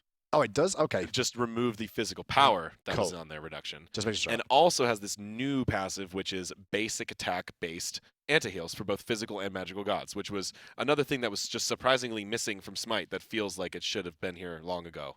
Yeah. We're nearly there. We're getting we're to so gods. we're We're getting to almost gods. at the bottom of protections, items. protections and then gods. And Health and there. protections. Next up, we're going to see the cloak. Decreased cost from 700 to 650. Cloak of concentration, 1515 to 1500. Spirit robe, 2460 to 2500. Magi's cloak, 1230 to 1150. Magi's blessing, 2150 to 2050. Armored cloak, 1585. I'm not reading these. Just scroll. No, they're all just cheaper. Scroll. They're all cheaper. I am done. I'm sorry, they're all just cheaper. I am A lot done. of these were like waterfall effects. We adjust the tier 1 and then had to adjust. I up hate the you, tree. AJ. I mean, it's Iron probably good to Mail. bring up the fact that we adjusted so many tier 1s. We brought it up earlier, but it's meant to be like you see all the tier 1s, they went to like below 700, and that's to make sure that you can actually build them with like the 800 starter items. Yes. Iron Mail next on the list, which is going to be decreased cost from 725 to 650, decreased health from 100 to 75, however, and decreased physical protection from 20 to 10 overall. Any reason for that? Just to bring it down more in line? Yeah. Again, make it an actual thing you can splash with a starter item at the start of a match. Gotcha. There's Previously, more options. Yes. Plenty more options to the start is the big key here. Physical protection and monetary next. So breastplate of valor, same sort of thing. 500 gold there. That's going to cost. The silver breastplate, however, has got an additional 10 MP5 in it. The breastplate of valor reduced physical power from 75 to 65, added 10 MP5 to that as well. Then it's had an aluminium lion, reduced physical protection from 90 to 80, added 20 MP5, increased passive reflect from 20% to 25%. Spectral armor reduced physical protection from 80 to 70, added 10 MP5, decreased CR from 25% to 20%. New passive, however, anytime you receive physical damage from a god, enemies within 30 units of you become feared for 1 second. This effect cannot happen more than once every 60 seconds. Opposite of Ansile. So Ansile is only when you take magical, you silence. This is when you take physical, you fear. Fear. Which is kind of what a mage wants. She wants like 1 second fear just to try and buy a little bit more time. Yep, exactly. Makes sense. Magical protection and health tree next. Talisman, cost reduction, blah. Decrease health, 100 to 75. Decrease magical protection from 25 to 15. The silver talisman, cost reduction. Sorry, cost increase, I should say. Bulwark of Hope, increased cost on that as well. Talisman of the Relentless. It's a new item here. New item. And we're going to start off with, it's 2,250 gold. It's 50 magical protection. It's 200 health. And it's 20% crowd control reduction. And the passive is, every time you are hit by a hard crowd control from an enemy god, you become more relentless, gaining stacks. If you have 3 stacks, the next hard CC ability you are hit by will make you CC immune for 1 second, but can only occur once every 90 seconds. How are we feeling about this item? I mean, it's kind of the mirror to Magi's Blessing. Magi's Blessing exists. It gives you a CC immunity, but it can be poked out. This one you have to build up and you have to use well, but you're always going to make a benefit of it because it's going to proc on you being CC'd. Okay.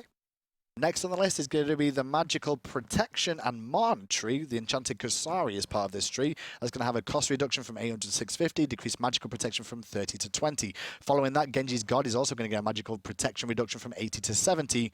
And then it's on to Oni Hunter's God, I believe, straight after that. Yes. And that is going to be remove the old passive and added a new passive. And the new passive is when you deal damage to an enemy god, if at least 2 of the enemy gods are within 55 units of you, you gain 15% damage mitigation for 5 seconds. Can only occur every 90 seconds. It's the dive item.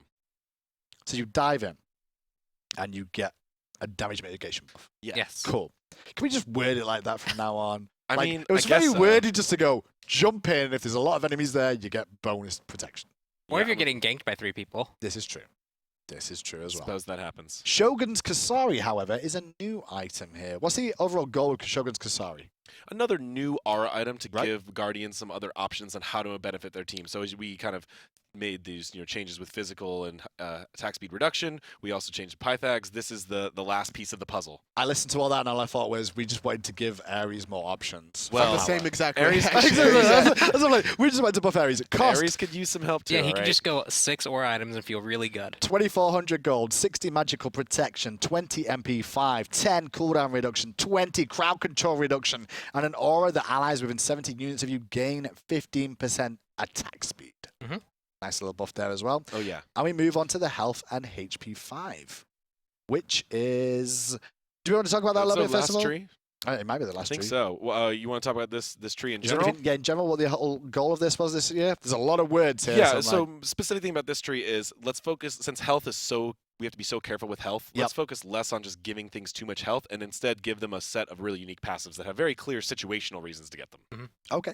So Stone of Gaia, the old passive, has been removed, which was the regeneration one, if you remember that one. Instead, if you are hit by a knock-up or knock-back, you are instead enveloped by the earth, becoming CC immune for 1 second and regenerate 10% of your max health and mana over 5 seconds. Can only occur once every 90 seconds. I become CC immune and I can still move, right? Yeah. Okay. It's just because anti-knockup. enveloped by the earth. Yeah, Just Gen a little bit reaches up, enveloped. grabs you, pulls you back down. You can A little bit walk too much freely. theming on that one. Too much because I'm like, what? Am I getting mummified here and I'm going to get CC immune during that? You're or just what? getting a nice little bubble effect that's going to prevent you from getting knocked up, first of all, and knocked up, and then going to heal you back some health and mana. 10% of your health and mana as well, which is pretty good over 5 seconds. So Next clear, up is clear reason to buy this to counter knock-up gods. much better. Shield of Regrowth is next on the list. We've removed the physical protections from this. We've removed the physical power. We've added 400 health, and we've increased the cooldown reduction from 10% to 20%, added 10 HP 5, added 10 MP5, and increased the passive movement speed buff from 30 to 40%. My God, that is good. So it's now available. The key thing about this is this was a really fun healing synergy item that was only available to physical gods, which was strange because there's much less of them that heal themselves. So now you have access to Shield of Regrowth passive on Aphrodite, on Chang'e, on Hel, and Sylvanas. It's going to be hype. Gonna miss that passive, though, I think. The passive. Passive's still there. Oh, It's the same still there passive. as well? It's It actually is. We just increased buffed the movement speed passive. also. Yeah, You're right. I was thinking, I was like, man, I'm going to miss that. This is little one of bit. those items that the Ignore me. changes is less useful than just seeing the actual stats because it got changed so much. It's been a long day. Gauntlet of Thebes is the next one on the list. We have removed the old aura, and we've replaced it with a new aura. The magical and physical protections of allies within 70 units are decreased by 20. Increased. Mine says decreased, but are increased rip. by 20. This is your Heartward sovereignty kind of in the middle item. But if it you're having does trouble deciding, physical and magical. right? Yes. So if you're having trouble deciding between those two, or you're willing to sacrifice the HP 5, MP 5, you can itemize into Gauntlet of Thebes to just help support your team and give them some more protections. And it's also like it's protect all for your team, but like compared to like sovereignty or Heartward, those give more physical protection or more magical protection. So you're getting health there, but you're not getting the actual base protections as much. Right. Okay. We did it. I think that is actually That's all the items. That's it. I'm done. Thank you for staying around, guys. We're We're almost not there. done We're yet. at gods. We're not. Yeah, we're not And I done. believe there are 25 god changes. Right. Last I counted. Cool. It's not Some of them anything. are smaller. Some of them are more. Let's start then at the beginning. It should be in alphabetical order. It's not. Blame Pompon as per usual. I It's kind of think the I way. nailed it this time. We'll find out. We will find out. We'll find out. I'm going to start things off with Aphrodite. Now, I guess the first thing we should say before we mention Aphrodite is we've been doing a lot of things with healing overall. We've seen the aura changes to like focus on in combat and out of combat things. So we'll see how these go. But for now, Aphrodite's changes are her base stats are going to be increased a little bit. At least her base health will be. It's going to go from 355 to 380. And her back off, which is her second ability, if you don't know, increased magical power scaling from 60% to 80%. What's the warrants for this here, Pom Pom? So I think the big thing is Aphrodite, just overall, she has a single target heal that heals herself and a single ally. So she's not one of those characters that can heal a full team immediately. So that's why her healing isn't being directly affected. Okay. And then she's also a little bit underperforming, so we wanted to make sure that she has the ability to like bully in lane a little bit. She has a little bit more base health to use the heal, and also back off will scale a little bit more into the late game. And so you can actually go in there and be a little bit more aggressive with that extra power. Yeah, 80% is pretty solid. I She's think. still gonna struggle early game, but like once you get to that like comfort zone in the middle game, then you can start punishing people for not punishing you too hard in the early game. Yeah. Gotcha. Next up on the list then is going to be Apollo. So beautiful. We've removed the effect that causes successive enemies to take 15% reduced damage. Welcome back, Apollo. Yep. However, for that trade-off, the Across the Sky, the cooldown has been changed. It's now been increased to be 110 seconds at all ranks. It used to be at max rank 90 seconds. It's now going to be 110, which is the base starting value of Apollo's cooldown reduction. Going to be there the whole time. Yes. Pretty fair. Simple. He had some issues clearing lane. This buff or this nerf was kind of old. Wanted to revert it, and that Apollo ult is powerful and very global. It should be at the standard global cooldown rate. So next up on the list is something that was leaked earlier in the week, and AJ was telling us the Bakasaur was getting some love this patch, and the first one is the only one, it's really. all regurgitate. It's all about his ultimate. We're going to increase the slow from 15 to 30%. It's now going to be 20 to 40%. However, we've changed the slow duration to be 4 seconds instead of applying only in the area. So that means that if you jump out of the area, you are still going to be slowed. Yes. That's the big thing. I mean, you can't really, that's a lie. You can't jump out of the area because you're crippled. Well, you can be but sleep. you can run out of the area. You're going to be slowed. So the big thing here is he's a character that has like a lot of things going for him. He has base physical power buff. He has a whole bunch of movement speed, but when he ults, that's kind of his like big moment. Yep. And people can just kind of leave, and then he's like, well, I can't keep up with you if I'm auto-attacking. And so now he actually has a little bit more ability to chase people that he actually got to like regurgitate on. Awesome. Next Sounds on the list, disgusting. You can see Changa is waiting there in the wings, and the Rabbit's not going to be waiting in the rings much more because it's going to be super, super fast, because that's the first thing. Is Jade Rabbit increased the speed to run to base. It's now going to be 3.5 times players' speed, decreasing trip time from roughly 44 seconds to 34 seconds with boots in mid lane. So it's a fast rabbit, right? It's a lot faster. It was a rabbit anyway. It should run quicker. And it plays off your speed, so that is a multiplier. So now it's going to be even faster if you build some stuff like Wingblade or Rod of Asclepius. Interesting. So back to base a little bit quicker, back to lane a little bit quicker. And on top of that, Moonlit Waltz has had its decreased setup time from 0.1 second to 0 seconds now, so it's going to be instantaneous on use, as well as the Moonflower Dance decreased magical power scaling on the heal from 40% to 30%. However, we've increased the magical power scaling on damage from 30% to 50%. That's a big jump. Net buff, yeah. And this is kind of clear with our healing messaging. You're going to see this a lot throughout the rest of the balance notes, so just going to recap real quick while we're here, which is Rod of Asclepius in combat buff, overall buff. Yeah. A lot more items that you can use to have synergy with healing, like the new crown. Then you're going to see a lot of gods actually have their healing reduced, especially the area effect ones, and you're going to see other parts of their kit buffed. Next up on the list in alphabetical order is going to be Kronos after the Moonflower Dance of Changa. And Kronos is going to get a couple of changes here. We're going to start off with the base stats, first of all. Increase base movement speed from 355 to 360. However, Accelerate no longer provides immunity to basic attack movement penalty. Cooldown decreased from 17 seconds to 15 seconds, however, to warrant that. Yeah, so you'll see this with 2 other gods coming up. They're the ranged people with the kind of Fatalis basic attack movement penalty removal. The big thing is Fatalis is a really powerful effect, and it makes it so that you can box really effectively, and it kind of makes it so that they're very powerful in the early game laning phase. Okay. We feel like you should have to be able to build into that effect. That's why Fatalis exists in the first place. And Upgraded Heavenly. Yeah, and Upgraded Heavenly also now exists in the game, so you can pick that up Fatalis. really quickly. So characters that have the ranged movement penalty removal, they're all going to have that removed. Okay. And then he's going to get a buff to compensate for that. His base movement speed came up. His accelerate cooldown's been decreased, so you actually get to choose your wheel more often. You get the bonus movement speed there more often. So it isn't like a complete total nerf. He did get some stuff to compensate. Okay. Pretty significant things to compensate. Yeah. Cool. Well, next on the list is going to be Erlang Shen, and the only change that's going to be happening to him here is his pin. It's no longer going to have the cripple effect. It will still keep the root, however. Yes. So just the cripples coming off this one, and I guess it's because it just did too much. Yeah, he was able to chase really effectively, and so if you had a leap, he could still just keep up with you because he could pin you, root you, get back to you. You leaped away, he turtled to you. Combined with knock up and taunt, just a little too much CC on a warrior.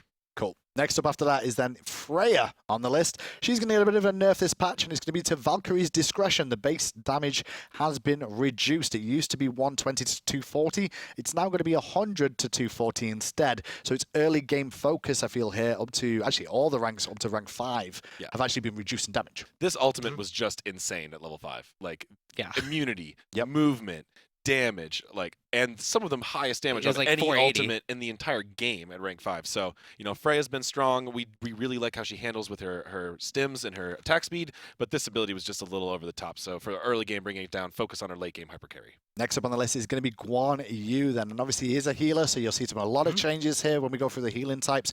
Guan Yu's Conviction, the decreased base healing, has gone down to 50 to 150. It used to be 65 to 185. We've also decreased the boosted healing. It used to be 130 to 370. It's now 100 to 300. But we've also changed a few other things as well. Warrior's Will decreased mana cost from 60 to 100 is now going to be 60 to 80.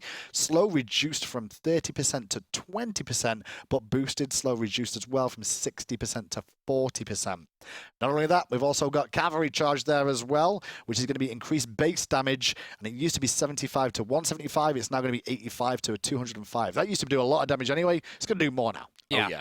And so the big thing there, right, is that ultimate actually scales per hit. Yep. So it gets 20% more. So that 10% or that 10 damage increase at level 1 is going to get bigger and bigger and bigger the more and more you hit people with. I see his Warrior's Will has gone down in cost, but it's also going to reduce, the slow's been reduced a little bit. It's also to factor that in. And one thing we did is you'll see that elsewhere in this patch notes, we're changing some gods who have over 40% slows, because that's when slow begins to have diminishing returns. To have that on one ability is very strange. So those are being brought down to 40. Okay. So, you know, Guan, slight heal adjustment, slight dash adjustment, and big damage on his ultimate, because it's a difficult to use ultimate. Okay. Next on the list This is a big one. is Hell. And with Hell, there's been a lot of talks about this. This is the worst thing about patch notes is we've got so much to do. We're going to basically, it's not a rework as such, is it? It's an adjustment of this god, I guess, with where her abilities are going to lie and what they're going to do. We've been talking to people. They've been saying rework, redesign, and I was like, I wanted to do the minimum we had. Because I really think Hell's kit is super unique, and I think the players that play Hell a lot really enjoy her. So we started just making balance adjustments to the kit and some kind of rules and targeting things, but keeping the abilities very much intact. And we were really liking how it was going, so we're going to stay down that road instead of completely redesigning anything. Let's go through them and just begin with. First of all, her base health is going to be changing from 345 to 380, a little bit tankier, at least a bit healthier at the start. Decay or the Restoration, so Dark Stance, this ability now passes through hit targets, dealing damage and explodes at max range or upon hitting a wall. Or God. For the viewers at home, typo. just to clear that up, imagine Nox Ultimate. It's kind of like that in how the animation will be around it, but obviously a smaller radius. It can go through the minion wave now and then explodes on walls, max duration, or if you hit a God. Gods can block it. Yes. Now in Light Stance, however, that damage and ability she used to have there, this ability no longer deals damage or hits enemies. This ability now hits friendly gods only, healing them on hit and then healing Hell if the hit was successful. So light ally heal would be 60 scaling up to 180 at 30% scaling, and light self heal at the same rate as well. Yes. This is one I've been wanting to put in Smite for like ever. A single target Target skill heal. shot heal. Yeah. I was mind blown that it wasn't in the game. And also, like, the fact it heals you as well makes it risk reward as well, because it actually helps you out. But I guess at the same time, it hurts her a little bit, I guess, for the risk reward factor, because you need an ally nearby to get yourself a heal. Yeah, but it's a strong targeted heal now, which you didn't have before, and it's missable, so it's skill shot related as opposed to just being giant AoE, free health, and it's a really neat ability for Smite anyway. So feeling good about this one. Hinder/Cleanse, the Light Stance CC immunity has been increased to 1.25 seconds, to 1.5 seconds, I should say. So 0.25 second increase on the Hinder/Cleanse. And the Repulse Inspire, Light Stance, this ability now heals smaller amounts every 1 second for the next 6 seconds, for the 6 second duration. However, it's going to be a light heal. So instead of being an instant heal, it's more of a dot effect heal, a dot heal. Yeah? And really big movement speed buff, which is still there. The movement speed buff's still there, but it's a dot heal as well this time around. Right. Okay. And then in switch stances as well to add to this, MP5 now applies to both stances and decreased from 15 to 35 is now going to be 5 to 25 on MP5. And in Light Stance now provides additional magical and physical protections from 5 to 25. So in damage stance, you're going to get more regen, I guess, in both stances. Yep. But then in Light Stance protection, so you're a little bit more tanky and beefier. Right. So you'll see here the main goals around Hell were, one, reducing some of the frustration with that giant instant AoE heal. Yep. Adding some more skill shot to her, and giving her some stats that made her play more like a mage that needs to be up in the mix of everything. She had very squishy, like long distance mage stats, which was strange. So the base health and the protections helped facilitate her really being in combat. Okay. And I think also the big thing, though, is we have like a whole bunch of new items. We have the Hourglass that's there. We have the Shield of Regrowth, which is now available to her. She can build a whole bunch of health and get the movement speed to get out with her 3.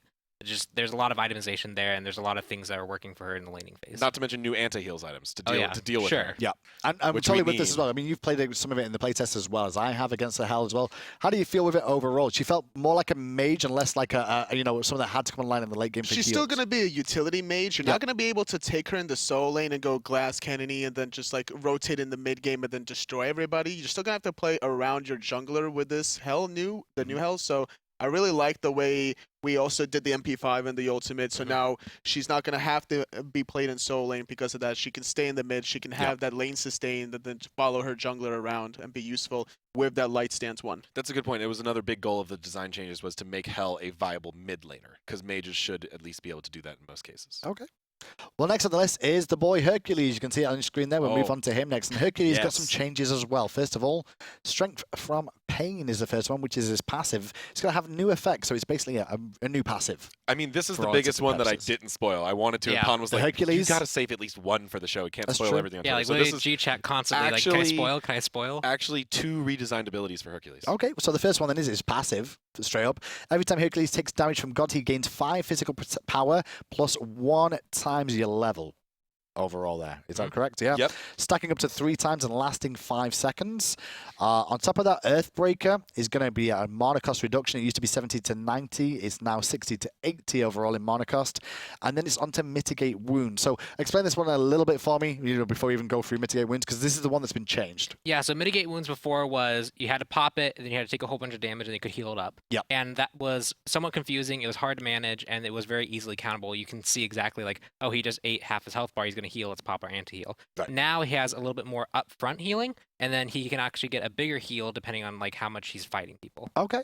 So for you guys at home, when activated, Hercules heals himself instantly and then heals himself again over the next 5 seconds. Also, Hercules gains bonus magical and physical protections for the duration. Initial heal 75 to 175 scaling. Heal over time 75 to 175 over scaling.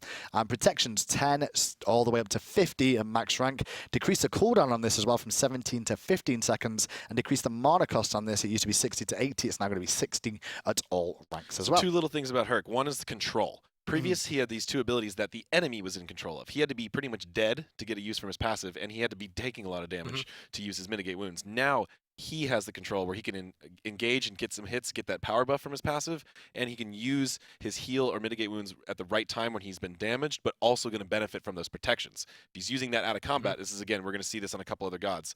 Healing also giving you some protections instead. This is going to encourage you to use this in combat, not just between, because you'll be wasting half the ability if you use it out of combat. Okay. Next on the list then is Hunbats, and Hunbats is getting a bit of a shift in his abilities here. We mentioned a little bit earlier about too much slows on some of the gods, or overcapping slows to an extent. So in this patch, Hunbats is going to have his overhand smash, the increased physical power scaling from 85% to 95%, but also somersault is going to have a decreased slow from 50% to 40%, and I guess that's why the scale's gone that way. DR. Yeah, it's DR as well as like overhead smash is like a really, really long channel. Yeah. So to have not close to like assassin scaling on it was a little bit weird. I think it's one of the best design abilities in the game, though. Just because like the hang time and the execution of it is great. I think it's fantastic. It's nice. But that's Hunbats for you. Next up is Jingwei. Get your tissues ready, or your Jingwei veins. Oh, boo. Oh, hey, fam. I'm so sad. No, there's no more fam savage anymore. No, it's savage. There's no more fam These nerfs anymore. are savage. Jingwei is going to get some changes. I'm just going to read them out, and we can all just cheer. That's basically what we're going to do now. General, decrease health scaling from 78 to 72 per level. Decrease base movement speed from 370 to 365. Skip all you want, girl. You're slower now. Rapid reincarnation, the passive. It used to be there for 5 seconds in the air. It's now only going to be 4 seconds in the air.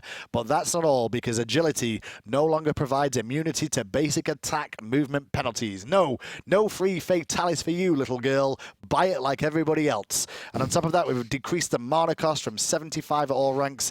It's actually going to be 75 scaling down to 55, because obviously agility isn't free fatalis anymore. About much. time. You said it. Couldn't have said it better myself. So I was waiting for that all year. I you mean, know when you guys release gods, and I'm like, I can't wait to say that's been nerfed, because that's OP. Well, and eventually it comes through, and I'm so happy. It happened. But it doesn't happen too much. Kepri's next on the list, though. He's getting a bit of a shift in buff overall. Solar Flare increased base damage from 40 scaling to 200. So 40 all the way up to 200. Will now be 50 all the way to 250. So a little bit more damage for your Kepri players out there. As well as, though, Scarab's Blessing is going to get a bit of a longer cooldown on it to kind of balance this out because, obviously, you know, reviving people is a bit OP as it is. 90 seconds is now going to be 110 seconds instead. Yep. Overall there. Pretty much. Nothing really to add to that, I guess. I mean, tougher skill shot on Solar Flare, giving a little more damage, and, you know, very global, very, very huge impact ultimate going that up to that high cooldown. Cool. Next up is Medusa. Yes, Medusa's getting some love this patch. We may see some Medusa heading to a game near you. Lacerate, increased base damage from 80 to 240. It's now going to be 80 to 280. Increase the healing reduction from this, though. It used to scale up to 50%. It's going to be 50% at rank 1 of Lacerate. And Petrify. Increase the damage on turned away targets from 50% of the damage to 75% of the total damage. Oh, yeah. That's a lot of good love there for Medusa. Yeah, so now if she uses her escape aggressively, it kind of has like this really loud effect. Now it really hurts kind of like it has that effect. Yep. It also has the anti-heal, so if you're leveling the 1 and the 2 like most Medusas are, you get access to a 50% anti-heal pretty early on. And then the ultimate, by turning away, you're already losing the stun, and so losing also half your damage felt like a little extreme. And so now you take 75% of the damage if you turn away, but you're also not stunned. Now, totally, obviously, the pro players have spoke about Medusa in the past and said she's kind of on the cusp of being played very regularly, but maybe this is just the thing that's going to make her there even more often. So the issue was in Season 3, if you're left alone in the Hunter versus Hunter battle, Medusa obviously didn't benefit from that because nobody wanted to box her with her ultimate being up. Normally, you would want to try to set her up with the ultimate in teamfights where she truly shined, but in the 1v1 skirmishes now, she's going to be that much more useful with the anti-healing at level 1. And the damage increase, I guess, on the ultimate as well, even when they're facing away. Because most of the time you can't confirm the CC with it because people are good. Intelligent sometimes. Yeah, people are good. Sometimes. Najah is next up on the list, and Universal Ring Toss is going to get an increased cooldown from 12 seconds to 14 seconds. Flaming Spear, however, is going to get a decreased cooldown. It used to be 18 seconds. It's now going to be 18 seconds start, down to 14 seconds as it scales through. And Armillary Sash decreased cooldown from 18 to 14 is now going to be 14 seconds at all ranks. So nerf to the damage output, nerf to the damage, I guess, and how often you can do that, but buff to trying to close the gap quicker. I mean, this is a pretty standard one. I think Ring Toss was easier to confirm and kind of frustrating or annoying to play against. The other two abilities take a lot of skill to use, so nerf the easy one a bit and buff the difficult ones. Turn up. Next up on the list, you can turn up some more because Nike's getting nerfed too. Hooray. To Victory. Nike's To Victory passive decreased bonus power from 8, 10, 12% is now going to be 6, 8, 10%. And then we've also got Ren, decreased physical power scaling from 50% to 40% per hit. And the Sentinel of Zeus decreased physical power scaling from 80% to 70%. So, good. She was just scaling a little too high for a very tanky defensive warrior.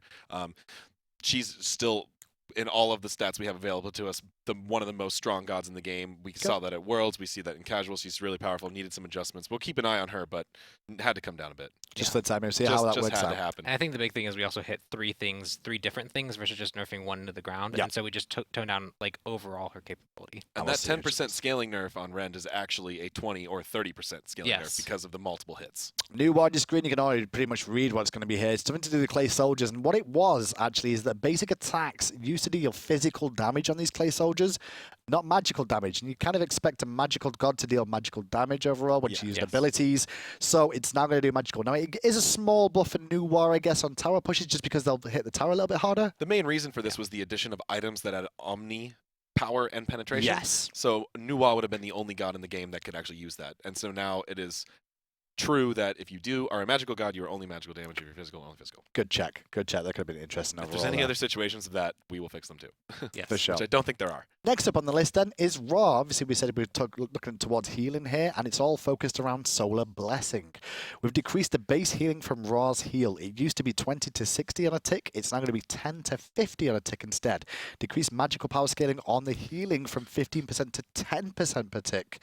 However, it now provides 10 up to 30 magical and physical protections to allies inside it. So it's a very much more combat heal, but it's less of a heal and more of a stay in this and we will all be strong, right? right? This is literally the perfect example of what we wanted to do with healers, which was tone down their healing a little bit, but give them an in-combat purpose. So now if you're out of combat healing with it, you're not using any of the protections, but if you use it in combat, your allies can benefit from the protections. It's funny because I guess you can buy more healing increasing items just because of the fact that you're getting protections anyway, so you don't have to build as much defense. Yeah. As well as Lotus or Celestial. Yes. Risk rewards. Yep. We'll see how it goes. Rama's next up, and Rama's only going to get a little nerf this patch, but Rama's Rolling Assault. It used to be scaling down to 8 seconds. Not anymore, boys and girls. It's going to be 11 seconds at all ranks now. Very powerful god. 8 seconds for an escape plus a cripple with that power. And you can take to the sky for 4 or 5 seconds. It's actually a little insane. Looking at those numbers, I was surprised it was that low for that long. So Just a here small he is change back up to 11. So. However, Circuit is getting a little bit of love here this patch as well. Circuit's next on the list, and it's going to be all about her Catalyst, which is a passive overall. Increasing the damage from consuming 2 poisons from 10% is now going to be 15% of the target's maximum health. And instead of you use 3 poisons on this, it used to be 20% of the max health. It's now going to be 25% of the target's health. Ooh, that's going to chunk a little bit with Circuit. Yeah, it's a 5% increase. It's not in health. It's not in huge, health pool. It's also one of the hardest parts of her kit. AJ. It's the hardest part of her kit to correctly execute. In fairness, you've got to do a full combo to get that off anyway, but then you still got the initial damage from the poison. It's better than her dash leap infinitely like it was in Season 2, right? That's true. This is literally just a way for an assassin to have a little bit more kill potential. When you see the opportunity, it's now 5% lower to get the kill. Next up is Skadi. As you can see, in general, we're going to increase the base movement speed of Skadi. It used to be 360. She was slower than Jingwei is going to be. I think that's a typo. It was 370. And now it's going to be 370. Wait. It is 370 now. I'm saying that she was 360. I think that's still a typo. It's still a typo? But her base speed is getting increased. Okay. Yeah. Cool. We don't know what to, though. We'll find out in the future. Yeah, it'll be fixed. Check the updated notes after the patch. Keep in mind, these are 43 pages. Yeah, me and Pon are going to make a few mistakes in this. It's fine. It's fine. I've made plenty as well. Rune of the Hunt, however, is going to get decreased Calde's basic attack damage, though. It used to be 50 to 90%. It's now going to be 40 to 80% of Skadi's basic attack damage. As well as Permafrost, we've increased the movement speed from 25% to 40% when you are stood on it as an ally or you. So this is another kind of like the Neja, buff the skill, decrease the frustration. Cool. And then talking about frustration, Sol, next on the list. Goodbye Fatalis effect no longer provides immunity to basic attack movement penalties when she uses Disapparate. But what we have done to try and, turn this a little bit so it's not just a full-on nerf 100% is we've increased the movement speed buff that you get from Disapparate. Now, it used to be 20% to 30%. It's now going to be 20% to 40% as you scale into this one. And that ability had really weird scaling, too, so... Yeah, 20, 25, 25, 25. Nice fix. Feels good. Next on the list is Sun Wu Kong. Oh, yeah. This one's got the most hype of all of my spoiler tweets. Did you announce everything to do with it? Did you spoil it already? No, I just said nerf. He's getting nerfed. Or no, not nerfed. Just he's getting buffed. I'm sorry. I just said he's getting buffed. He is getting everybody buffed. Everyone got really, really mad for a second in Twitch. No nerf. So, sorry. Undefeated Body, which is his passive, increased the health threshold for the effect. It used to be 35%. It's going to be 40%. It's no longer going to give you crit chance, though. Instead, it's going to provide you 10 physical power plus 2 physical power per level. So it's actually power instead of crit overall here, as well as the Somersault Cloud. The damage increased from 140 to 340 is now going to be 200 to 400 here overall. What's with the main idea behind this then? It's just the passive wasn't that useful? Well, crit is just a weird stat as far as synergy goes with Sun Wukong. Yep. His abilities are more notable than his basic attacks. So we wanted you to be able to use your abilities to poke when you're low health to actually get that bonus power. And then also the ultimate we found was doing relatively low damage compared to a lot of other warrior ults. So we're just like, that deserves to be brought up as well. Okay. Yeah, if you're sacrificing the heal to actually use the leap from it aggressively, you should probably be a little bit more rewarded for it. Still in the S category for now, and we move on to Susanoo next on the list. And Susanoo's getting a bit of a love, it seems here. We're going to see Wind Siphon increase physical damage scaling from 25% to 60%. Jetstream, we've changed the ability description to correctly indicate the actual damage. From 20 to 80, it will go to 20 to 60. So the big thing for these, the tooltip changes, is that's already currently doing that damage. But we just got the tooltip wrong. Okay. And change the physical damage scaling to correctly match the ability description from 35% to 30% per tick, 140% instead of 120% total scaling. Okay. And as well as Typhoon now deals bonus damage the longer it charges in addition to the base damage, maxing out at 100 damage at all ranks. So it's got a bonus 100 of damage that it could apply if you charge it the whole time. It's going to linearly scale, yeah. Okay. Throughout that, and then we can move on to Sylvanas as well then. Now, obviously, Sylvanas is a healer after all, so Sylvanas need to be hit as well. No, there's First just of so all, many. Verdant Growth, which is his first ability if you don't know, now applies protection reductions of 5, 10, 15, 20, 25 for 5 seconds on hit of an enemy god. So when you throw that out, it's going to do it. Is it only to gods or does it work on minions? Eventually, it says only gods. So just checking. Yeah, gods. Okay. So we're going to do minions too because I can help with wave clear. Remember the old days of Sylvanas? As if he doesn't have enough wave clear. I know, right? That sounds like, ooh, we can see that. As well as Wisps, however, decrease the base healing. It used to be 25 to 45. It's now going to be 15 to 35 per tick.